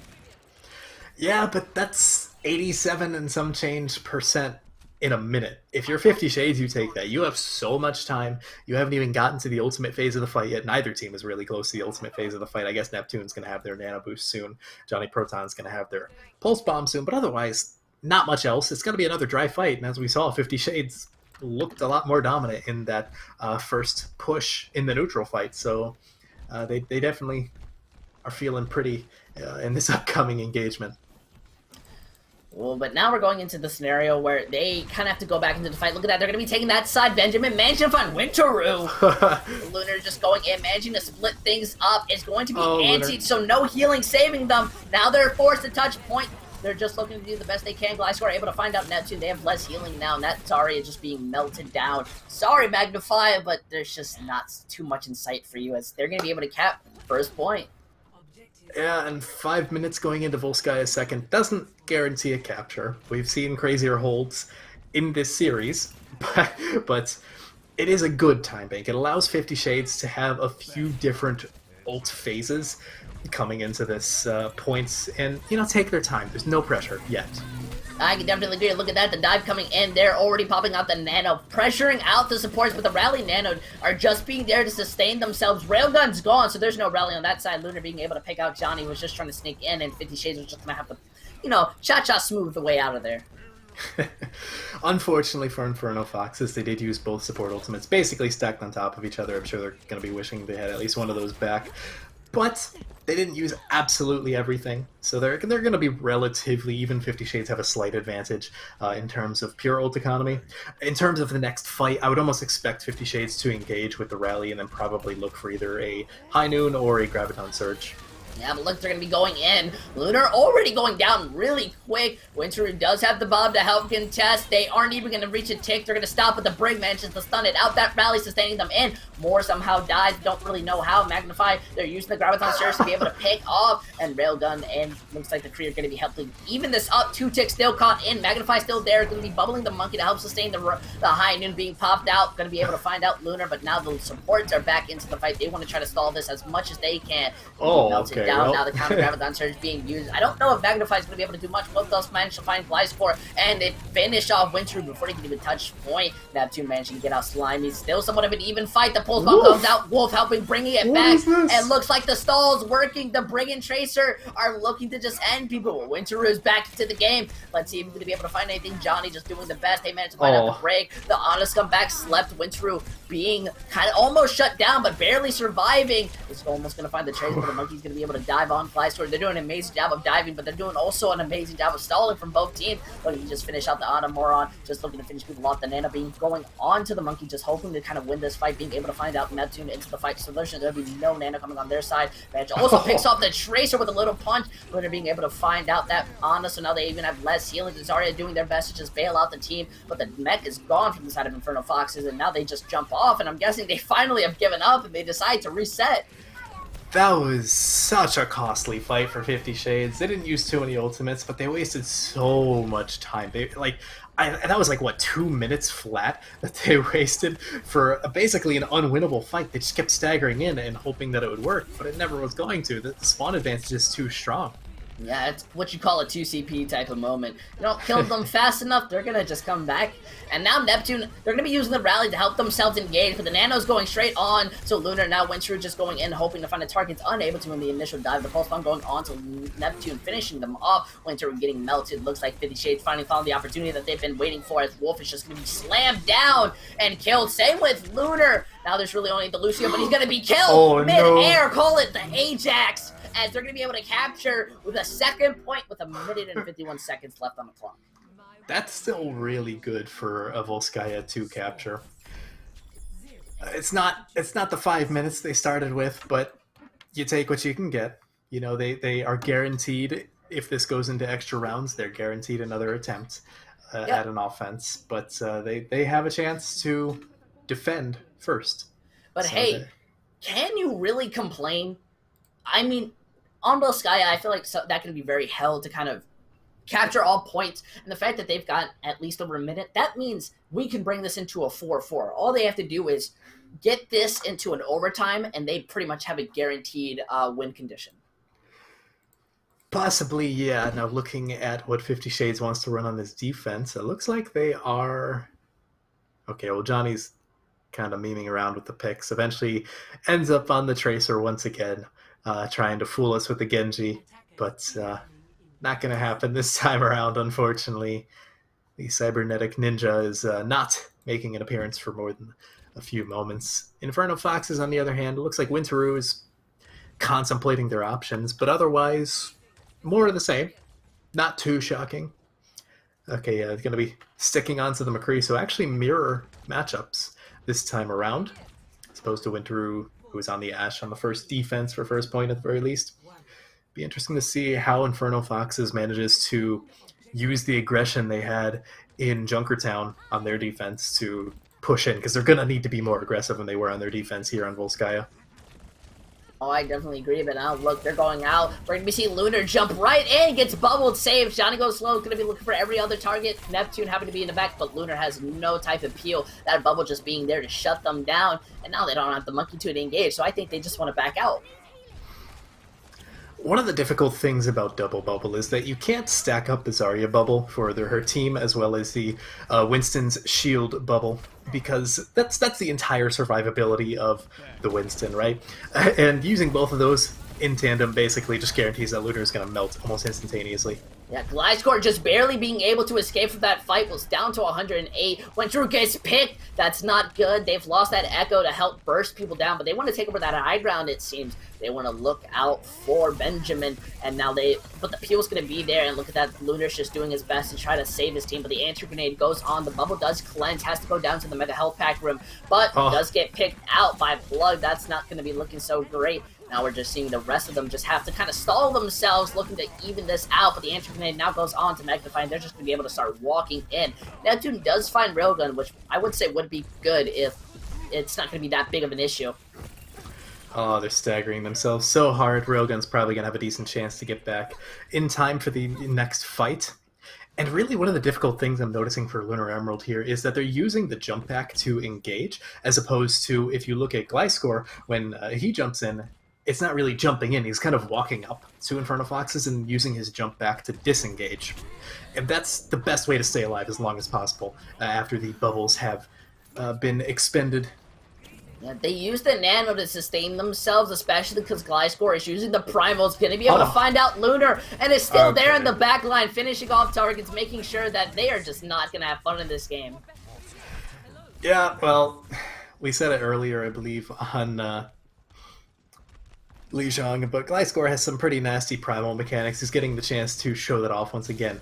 However, silver lining to Inferno Fox's losing so many fights is that they haven't really had the chance to use too many of their ultimates, so they're going to have quite a lot coming into this. Yeah, look at this. They're already having to rotate to the left side, taking a different angle. They now have the space that Zarya looking up, but Johnny gets picked up. This is not going to be looking great for 50 Shades, but he's going to be back in lickety split, if I like to say that myself. Magnify has the Ramadan Surge. Looking like they want to take the left side rotation, but they're taking their time. That Monkey just waiting to just go up. Gliscor counting it down. 3, 2, 1 as he dumps down. The same with Lunar. The Nano going on, hoping to make them the space. The Instant Grenade hitting out Lunars. The Primal's the only thing they have to use to save themselves. And it looks like Gliscor jumps in front of the Graviton Surge, saves themselves, but the abilities are there. Now the High Noon being coupled with the Graviton Surge. He's going to be killed before he can shoot out. And the Zarya is helping just to make out some value. The Tracer and Creed just having a 1v1 on the side of the corner, just doing their best, but it looks like 50 Shades have the advantage. Now the High Noon being used for not being able to find much, but it's going to be able to shut down both Railgun and force Johnny into a position they're uncomfortable with. And at around 30 seconds or so, they're going to be able to cap this point. Olga Zarya stayed alive for a disgusting amount of time. There was no reason the Zarya should have stayed alive for that long when they were contesting the point, and they were the only tank from 50 Shades on the point. So you have a decent time bank coming into the second point for Inferno Foxes, but obviously not as much as they would have liked. I'm sure they would have loved to have a little bit more to work with, because this is really only going to be like, what, 5 or 6 fights as opposed to 50 Shades having like darn near 10, it felt like. Yeah, but look at this. Now Inferno have completely swapped over to Brawl. They've reset their entire ult economy. I don't think this is a great idea. Depends on how they can take this neutral fight. Wolf on the Sombra is going to be a little bit of an X factor here. If he can get some good hacks, then who knows what kind of openings they can utilize. But yeah, they're going to have to take a neutral fight.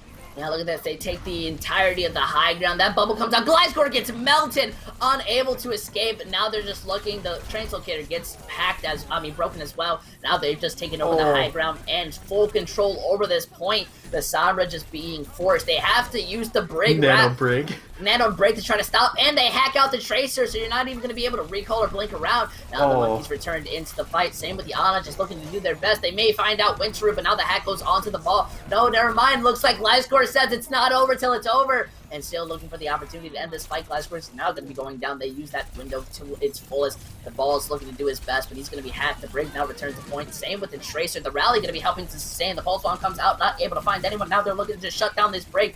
Immortality helping to sustain them throughout it. The Sombra being shut down from the hack managing to get the Tracer. Now the ball slamming down. That Diva Bomb being trapped inside there is going to almost allow the cap point, but the hack, but the EMP comes out. It's going to be able to find massive amounts, but they shut down. Will finally. Winteru still into this fight, looking to finish people off, but I don't think they have the sustain or ability anymore as Neptune goes down, and they're just going to reset. Yes, gonna see a few swaps coming in for Inferno Foxes. They got so ridiculously close to capping that with like 3 seconds less than 50 Shades. Would have been hilarious if they managed, but at the very least, they're probably gonna have time to capture as long as this next fight goes reasonably well for them. Wolf is sticking onto that Sombra. He builds up the MP so fast. They're not going to have too much to work with, but neither is 50 Shades because they just made a full sale swap off of the stall picks that they had. The one thing I'm looking at for 50 Shades that they can work with is Johnny Proton now on the Reaper to punish the front line of Inferno Foxes. Now look at all that initial burst damage that Gliscor makes. Is going to be backing out. Now the High Noon's being used. That gives them so much space to just walk on point, but they're also LOSing, waiting for someone to peek out, but it's not going to get much.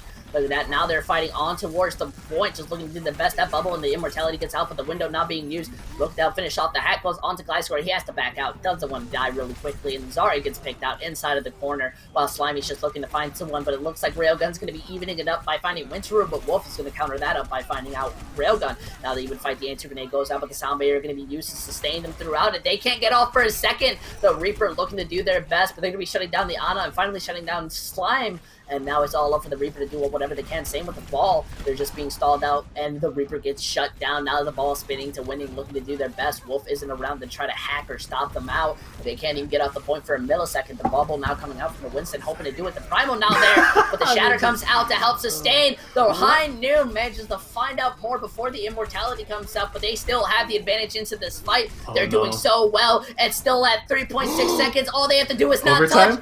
Overtime, they have the win condition. It's still at a tick. The EMP comes out. They're going to be shutting down everyone. And 50 Shades still have the opportunity to win this out. They did an amazing job on stalling this, even if they couldn't win it. That was absolutely incredible from specifically the tanks of 50 Shades to stall that out as much as possible. Once again, they're in a win or draw scenario. I feel like that's happened every single map that they've won, hasn't it? Blizzard World and now Volskaya. Either way, I guess it's a decent position to be in, especially when you're fighting for your lives in the series. Reminder, folks, this is first to 3, so Inferno Foxes are on match point. Granted, they can no longer win in the series. They have to draw and remain in match point without going to the tiebreaker. Yeah. On the bright side, Inferno did at least kind of stop them on their own defense to 1 minute and 51 seconds. Depending on how well they do on the defense, we could see this go into a game 6. Yep. How happy are you for a possible game 6, Mr. Acronator? Especially because Inferno Foxes are sticking to their Brawl Sombra. You know, I like the Sombra pick here. Wolf did an incredible job of finding value with the hacks. I see no reason why it wouldn't work. I'm a little bit concerned if they actually run out with the Genji on the side of 50 Shades because, okay, yeah, there we go. Once again, the debate, it's fine.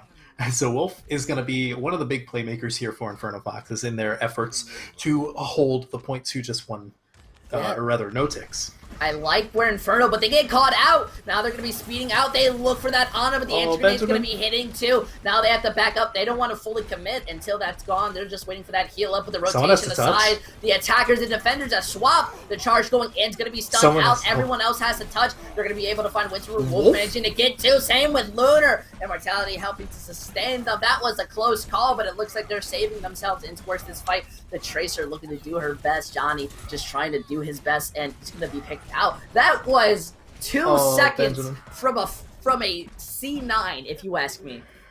Absolutely was. You know, I knew I said that Wolf had to be the playmaker here. I didn't know I meant getting a 2K to save the point. That was absolutely incredible. And at the pace that 50 Shades are playing, they're playing very slow right now, which is uncharacteristic of them thus far. They have maybe one more fight. Oh, I definitely agree. Now, look, both of these players are just kind of waiting on towards this high... Inferno's waiting on the high ground while 50 Shades are waiting on the low ground. They're waiting for their chance to dive. The hack goes out onto Gliscor. They're going to be looking to melt him. And Windaroo having the high noon. They're using the window combination. They managed to find 2. Now they've rotated again. Back to point. The enemy team's just deciding, hey, we're just going to come walk over and start killing you now. They have to reset. Yep, you have Pulgasari and Railgun jump off. Now, 50 Shades have a ton of ultimates, but most importantly, out of anything else in this lobby, Wolf has EMP. And there's 10 seconds left. This is not the kind of scenario where you have the ability to deal with EMP. Oreo Man, first off, is going to have to build his B, which he now has.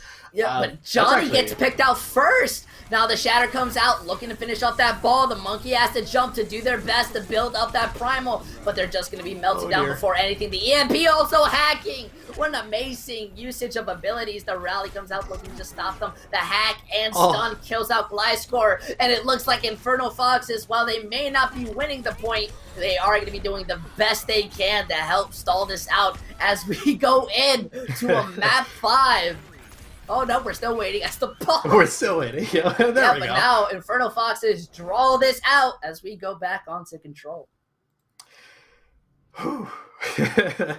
What a series. I'm sure Inferno Foxes are absolutely feeling themselves right now.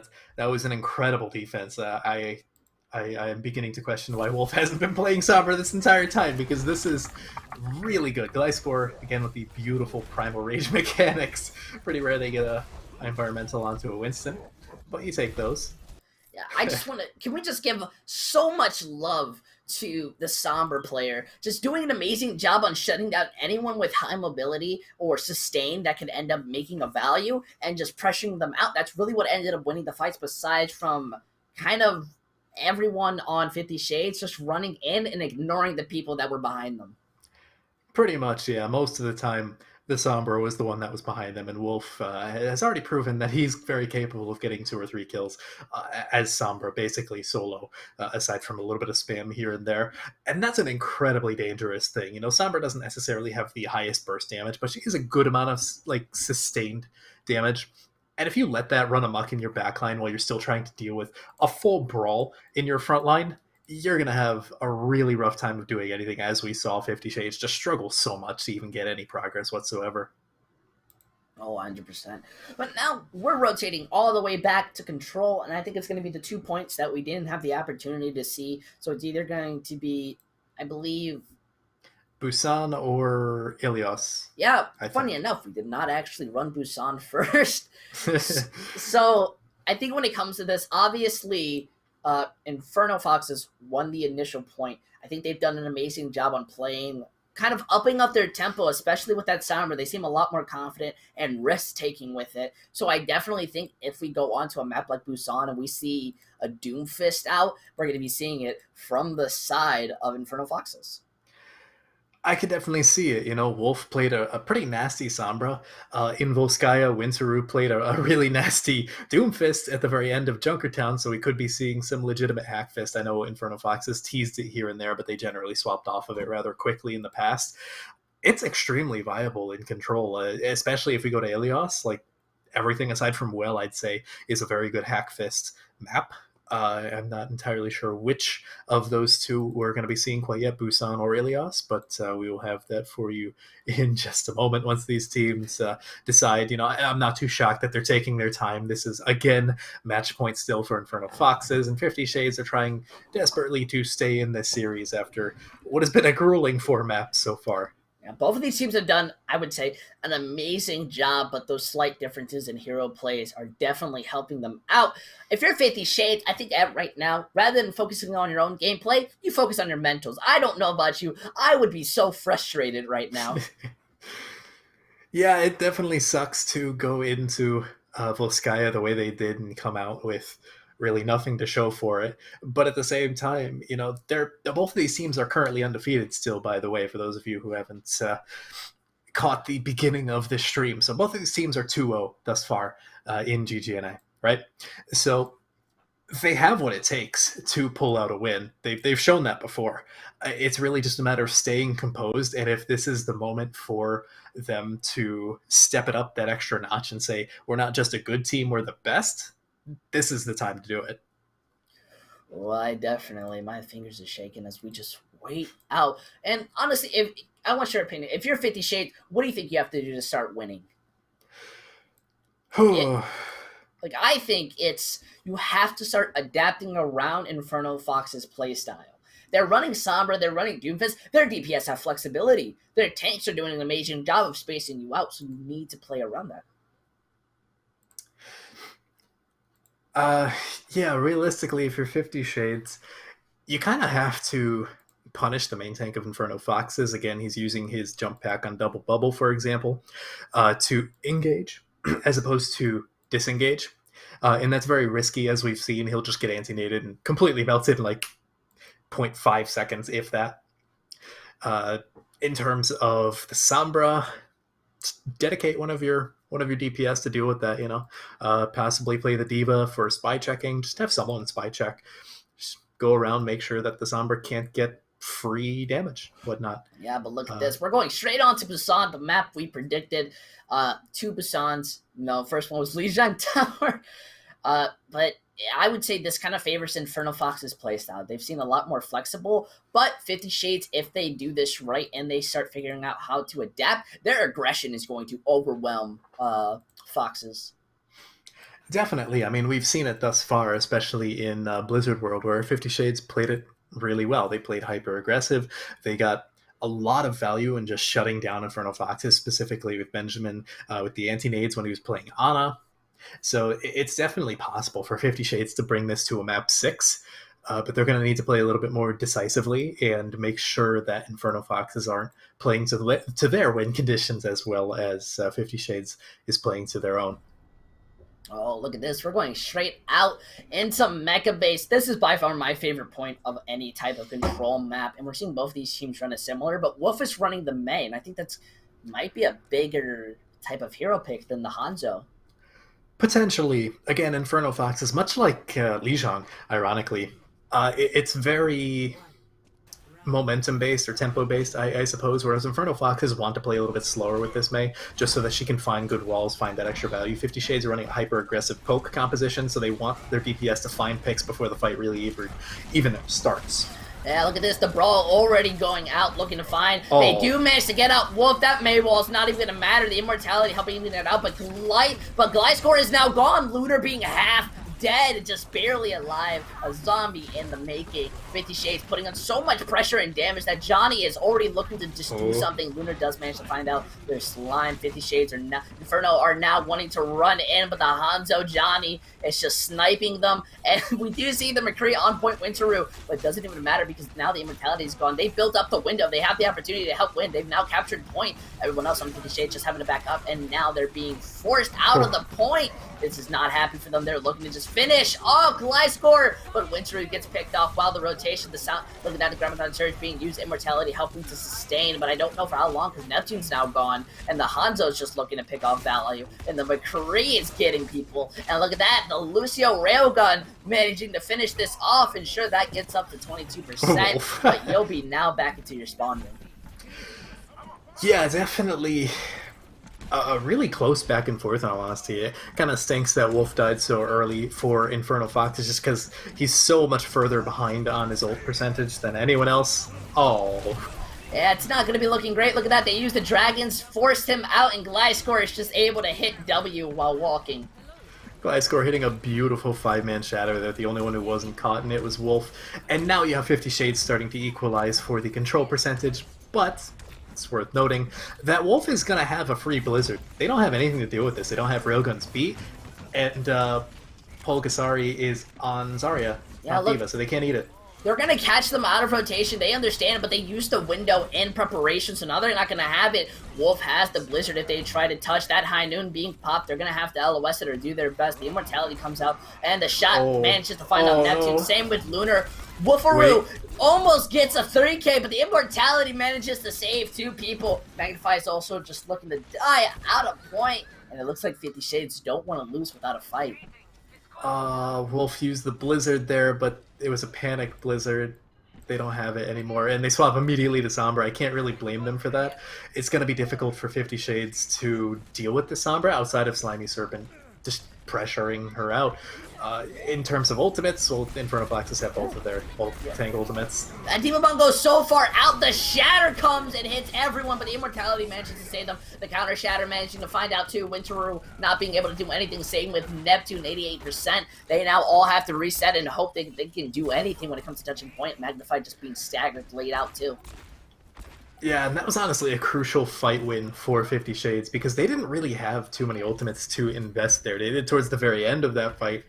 But Inferno Foxes had the distinct ultimate advantage, and now they're kind of even, but yeah, it doesn't matter. They can't even touch. It's so unfortunate. They were putting so much pressure on Wolf, the D.Va, and the Ball who were coming underneath, and 50 Shades looked like they really want to take this to a map 6. Definitely do. However, I didn't get to say this beforehand. When we knew that it was going to Lijiang, but Mech Base is the one map that I expected 50 Shades to do well on, right? That's the round of Busan that fits their playstyle the best. These next 2 rounds, I would argue, may actually favor Inferno Foxes a lot more, depending on how they want to play this and how that last round affected their momentum. Of course, starting on Mech Base could have really pushed things in 50 Shades' favor, so it's going to be on Inferno Foxes to not get booms, but I think that inherently, these next 2 maps are going to allow for Wolf to just pop off on the Sombra now that he's on it. Oh, 100%. Now look at both these teams come out. They're going to be meat, bite, and choke. This is the initial poke phase while they're both waiting to just find any type of value. 50 Shades already brawling out. They're going to be able to find Gliscor. How unfortunate, but Wolf is going to go down, so there's no hot Lunar being able to even this out. The strong main tank and the Lucio fighting out Johnny, but Johnny says, I don't lose, I don't take L's, and everyone else on the side of 50 Shades just has to back out. They're not being able to save themselves. Yeah, no, Johnny did a really great job of dealing with Wolf there, or no, sorry, Oreo Man there in the 1v1. But it just wasn't enough. You know, losing Gliscor that early in the fight, losing your main tank is probably just an automatic fight loss. Wolf looking to build some EMP charge there because he hasn't really gotten a chance to do so yet. Oh, I definitely agree. Now look at this, they're already at the choke. It looks like everyone on the side of 50 Shades don't even want to take that choke area. They want to rotate. They want this kind of poke spot as they're now going down the window against you. Shani being able to fight too! Both DPSs, that's absolutely massive. Immortality saving everyone from 50 Shades. Now look at them, they're using this window to try to poke his people out. And the Shatter, there was no shield to stop them. And while both DPSs may be gone, I'm pretty sure everyone else on 50 Shades is dead as well. They're using the Diva Bomb as well just to recontest. The remake Magnify he went for it. He just wanted the mech back, but he had to do it with style. Wolf still pretty slow on the EMP build. He's been taken out a decent amount early in these engagements, but it doesn't really matter because he's forcing 50 Shades to respect him, or the threat of what he can do on the Sombra. Yeah, Graviton Surge comes out, they manage to hack out Gliscor, the sun goes on Wolf, and he's managing to survive, having to move around just to live. The Dragons does split them, and Lunar's gonna go down before that. Sound Barrier manages to come out the Shatter, managing to find nobody. They were just a bit too split. Winteru has the high noon. He's going to be walking around looking to find the pick, manages to get one. Might have the opportunity to even up the fight, but it looks like he just wants to die and just do as much damage as possible as he manages to pick off Gliscor. Still going. Okay, in the end, this could help them for a fast recontest, but it looks like they still want to fight it. Lunar's Nope, they're not No, they're not. They got it into one fight territory. That's good enough. 50 Shades haven't had any control on the point up until right now, so Inferno Foxes have plenty of time. Unfortunately, they're a little bit slow to build up in their ultimates. Wolf still not even close to the MP. That's a little bit weird in all honesty, but I guess 50 Shades, specifically Slimy Serpent's doing a really good job of shutting him down, not allowing him to get that damage in. Yeah, so much pressure. Now look at that window. Forces them to split. Winteru hiding in the angle, but he gets body shot through the window. Kills him in one hit. That's so unfortunate. And now everyone on 50 Shades is just looking to kind of take their angles, take their time, while Wolf is putting in pressure in from the back line. Now they're looking to just kind of wait out. I'm guessing they really want to wait for Winteru to come back, but 50 Shades don't want to pressure it out. Magnify going low, being hit, being shot. The McCree now returning back to the fight. They're ready to take it. The Shatter is here from Lunar as he's just waiting, taking control at this point. That window fire strike comes out. They manage to find out Benjamin and Slimy. The Dragons does help to sustain, and the Shatter gets plagued, but it doesn't matter because Lunar doesn't respect the Dragons. It gets shot out, and now it looks like everyone on the side of Inferno is just trying to end this fight. The EMP is here. The hack onto the Sound Barrier is not going to be able to pop out, and now they're at 92%. They have a moment to touch, but I don't even know if they're going to be able to. Railgun has beats, but that doesn't really matter because Wolf has EMP. All he has to do is hold it for a reasonable amount of time and just shed off any shields that 50 Shades get. Doesn't even need to use it. They just shut it down, and Plug manages to use the barrier to stop. The Sound Barrier now coming out with the Diva Bomb. They manage to stun. They kill out Johnny, and all that's left is Lucio. But you can't speed away from the pain of life as we now go in to the match point of points. Oh, yeah. Match points of the series, point for Inferno Foxes. This is 50 Shades' last chance to stay alive in this series. Someone's winning this round, and either the series is going to a map 6, or it's ending here, one or the other. And like I said, mech base was the one point that I was confident 50 Shades would have the advantage based off of their playstyle. Downtown and Shrine, Shrine? Yeah, Shrine, I believe. Feels more in line with what Inferno Foxes like to run and how they like to play. Yeah, I don't know what 50 Shades can do here outside of just play their win conditions better. You know, they don't necessarily need to make any swaps. Their composition isn't inherently flawed. It's basically mirror comped outside of the Sombra versus Hanzo. Yeah, they just gotta play faster and play smarter. Yeah, they're both gonna be meeting up at the Bongo, and Wolf gets detected. He's gonna hack the Mega Hell, but get shot by Johnny. What a good read! And now without the Sombra, they don't want to push in. Johnny's so mad. The bloodthirst is going out. He's able to finish off people, and now they just have to reset. Yep, that's a little bit of a misplay there from Wolf. Nothing more you can really do. You got to respect the Hanzos. You know, we're not we're not at the point where you can expect these players to miss their shots. They're probably going to hit it. So Wolf got to respect his peers in that regard. Neither team is really close to any ultimates, so we're going to see another drive fight just because that was so quick last time. Yeah, they get the detect. Look at that flashbang come out. Gliscor has the Shatter's going to be looking for the opportunity to use it as everyone else is low. They now have the window. Gliscor pops a Shatter, hits everyone, and they're just going to be able to start mowing down the rest of Inferno Foxes, even with that window there. Yeah, unfortunate window from Neptune, but I don't know if they would have expected Gliscor to use the Shatter, although they did know that they had it, because Wolf had hacked Gliscor. Either way, they're getting into the old phase of the map now. Actually, Johnny getting very low there from Wolf, getting rather close to his own EMP this time around. So we'll be able to open up the fight there. They're not going to be dropping on point. The tanks are now putting hard pressure onto Gliscor. Look at that. They find out the Lucio and that Graviton Surge being used, comboed with the Dragon. Winteru may be able to escape, but he's not going to be able to live. Yeah, no, and we're getting into pretty much two-fight territory. Inferno Foxes are going to have a rough time retaking this point. A little bit less rough now that 50 Shades have used a decent amount of their ultimates. They're going to have the EMP, Shatter, High Noon, probably Neptune's Baptiste Matrix rather soon, but they got to use them and use them efficiently. You know, they can't just sit on them anymore. Yeah, the window being used. They're going to try to eat as much as they can. The EMP and Shatter get comboed! And this is basically a guaranteed win condition. Look at everyone they've just managed to kill. They still haven't decided to touch point, bringing this to 95%, and Lunar goes a bit too aggressive, gets picked out. Yeah, we are in one-fight territory for 50 Shades, and actually Lunar falling there, like you said, is rather crucial because it means Inferno's going to have to play a little bit more passive until their main tank gets back, especially with the insane amount of poke damage coming in from 50 Shades. I mean, that's why you run this McCree Hanzo. It's just free spam damage left and right. Oh, Wolf, you can't get caught out like that. That opens up the entire fight, even now that Lunar is back. Oh dear, this is all going very wrong. Oh, they have to back up and give up the point. They only have 90 seconds, and they're just waiting for their Baptiste with this poke phase.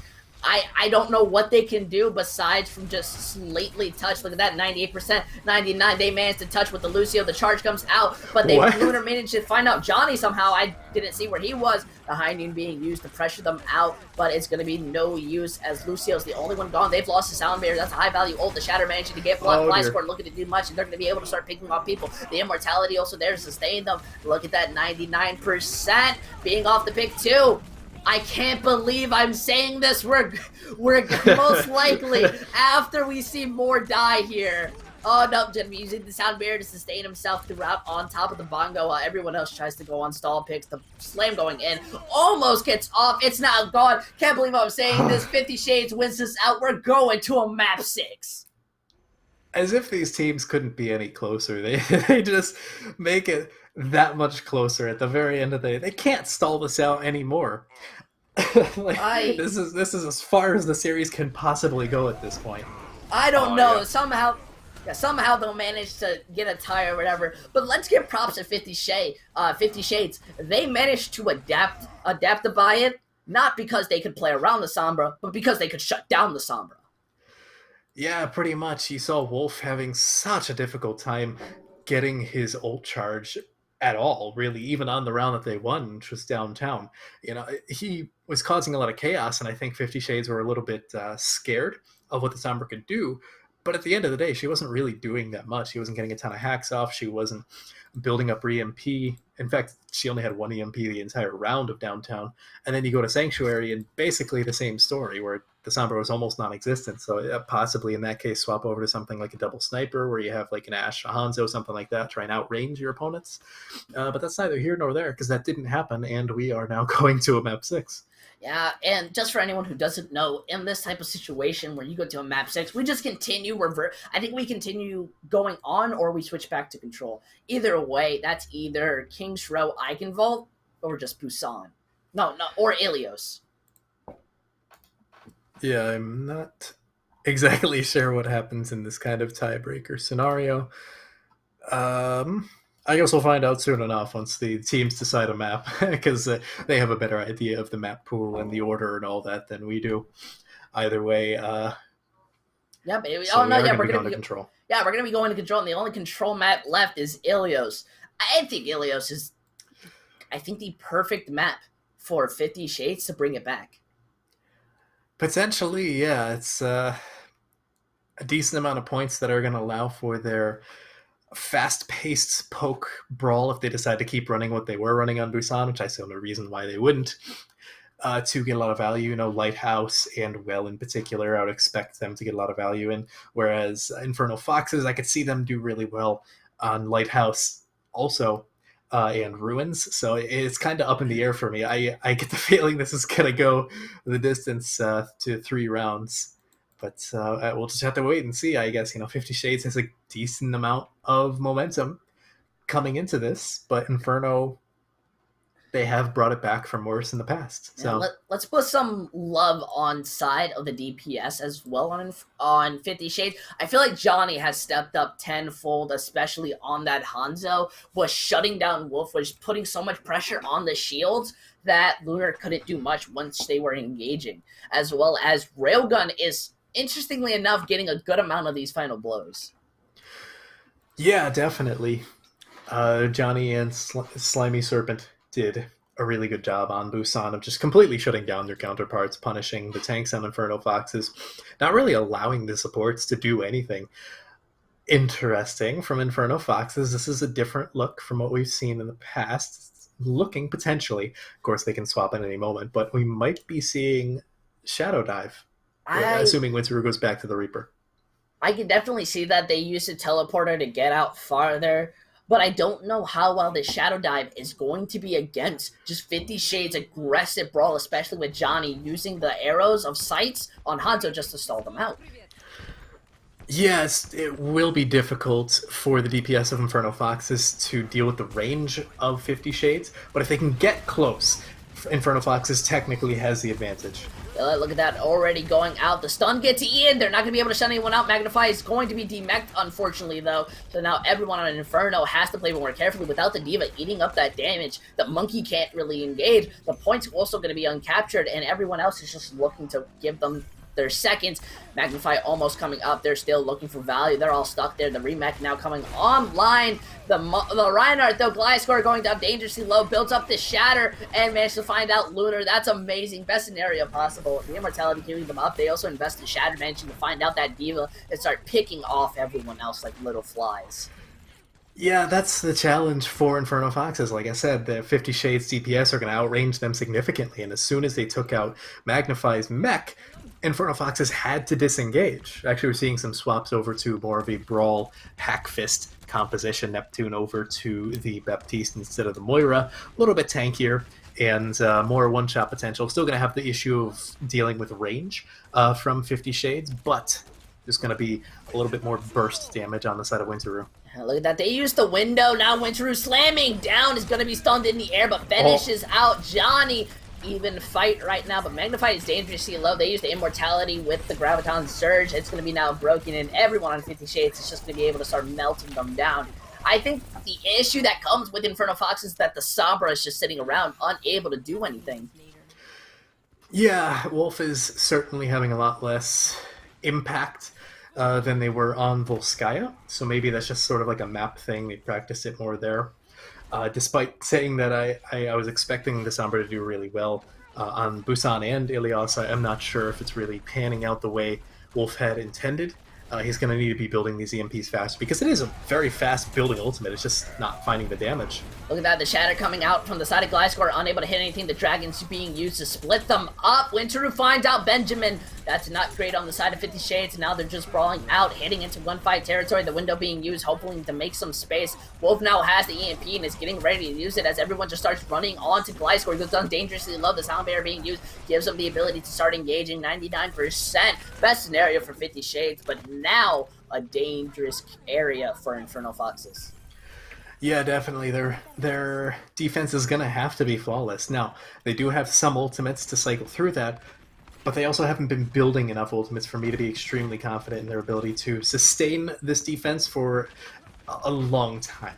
Right, so Railgun does have the beats, and Wolf does have the EMP, so it's going to be a dance between those two. There you go. Yeah, but the sound barrier, Railgun, perfectly hit. They find out Winteru as well. They do finish off with the Zarya, so now the rest of them are just going to be able to brawl up. Magnify's the only one with an ultimate. The Hack just trying to find somebody, but they're poshing out. Now Gliscor has the Shatter, and they have the advantage. They're just going to be able to walk out. Lunar just doing his best to try to survive. The Shatter comes out, and only manages to find out Neptune, and now Lunar's just backing up, shielding for the window. They want to respect it. The immortality being used in Source. Back now returns into the fight, manages to find out Benjamin, and now Gliscor is gone. They gave them so much time in towards the fight that Winteru and the tanks are come to peel them out and save the fight. How do you even allow that to happen if you're 50 Shades? You had them on the back burner, and then you just take so long to push in after killing, what, 2? They just... Oh, that's painful. But either way, they have a ton to work with in this upcoming fight if they're patient. Pulgasari is going to have that grab, and they'll have the Grab Dragons combo.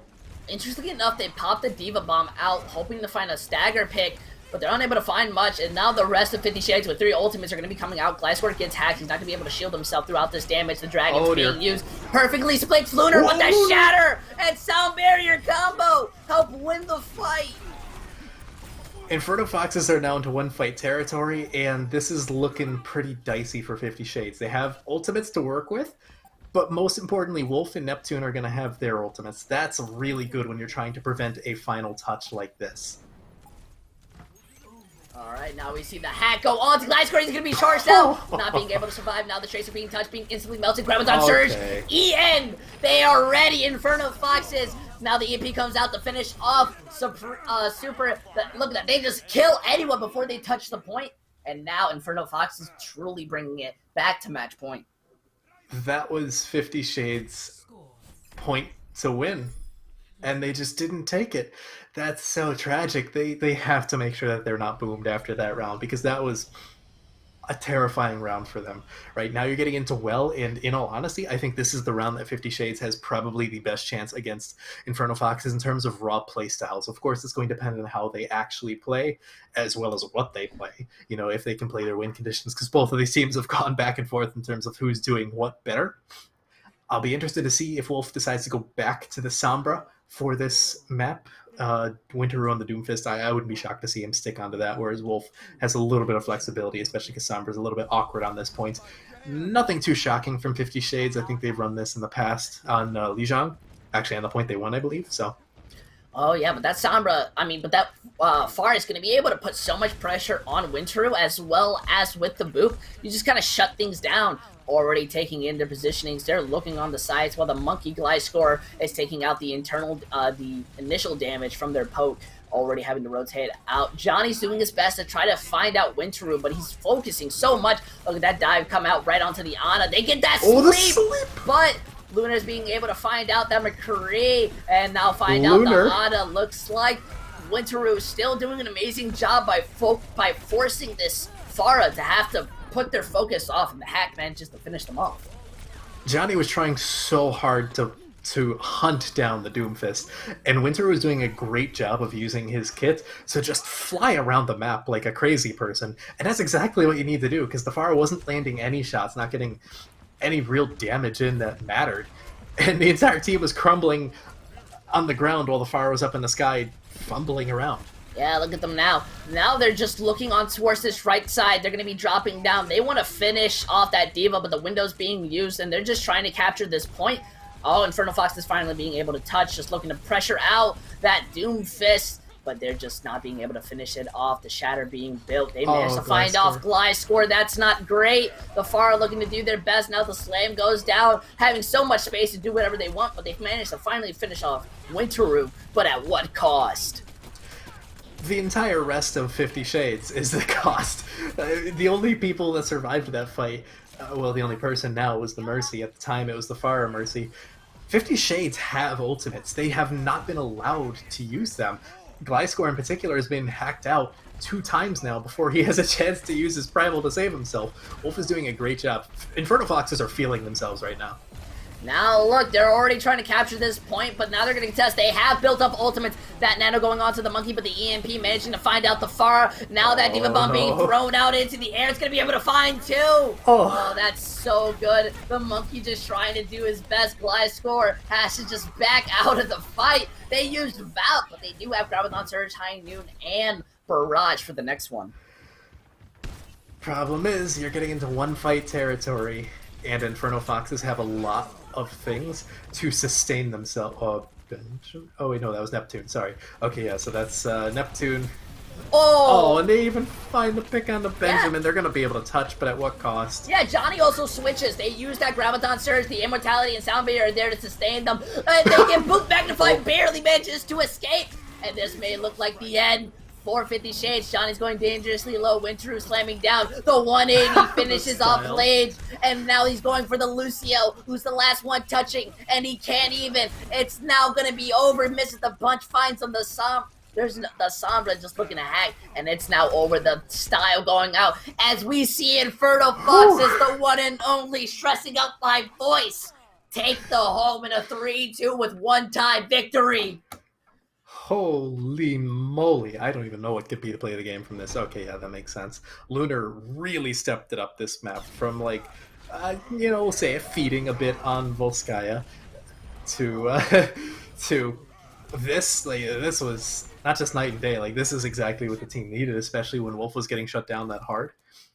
And allowing for the rest of his team to just take so much space. Like, Lunar really pulled out the Chad energy and brought that to the next level. And that, I think, brought some of the pressure off of Wolf and allowed him to find more value yet again. He wasn't popping off as hard as he was on Volskaya, but it's hard to maintain that kind of performance. But at the very least, he was building up EMP at a reasonable rate. He was finding good hacks, and that's exactly, what Lunar needed to do to just enable the rest of his team.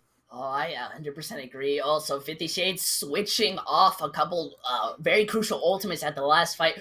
I worry that maybe if they did something different, then it would have been a lot different outcome. But either way, Inferno Foxes, they're going to be going into their next game 3-0, clean slate. Mwah, you got to feel proud of them.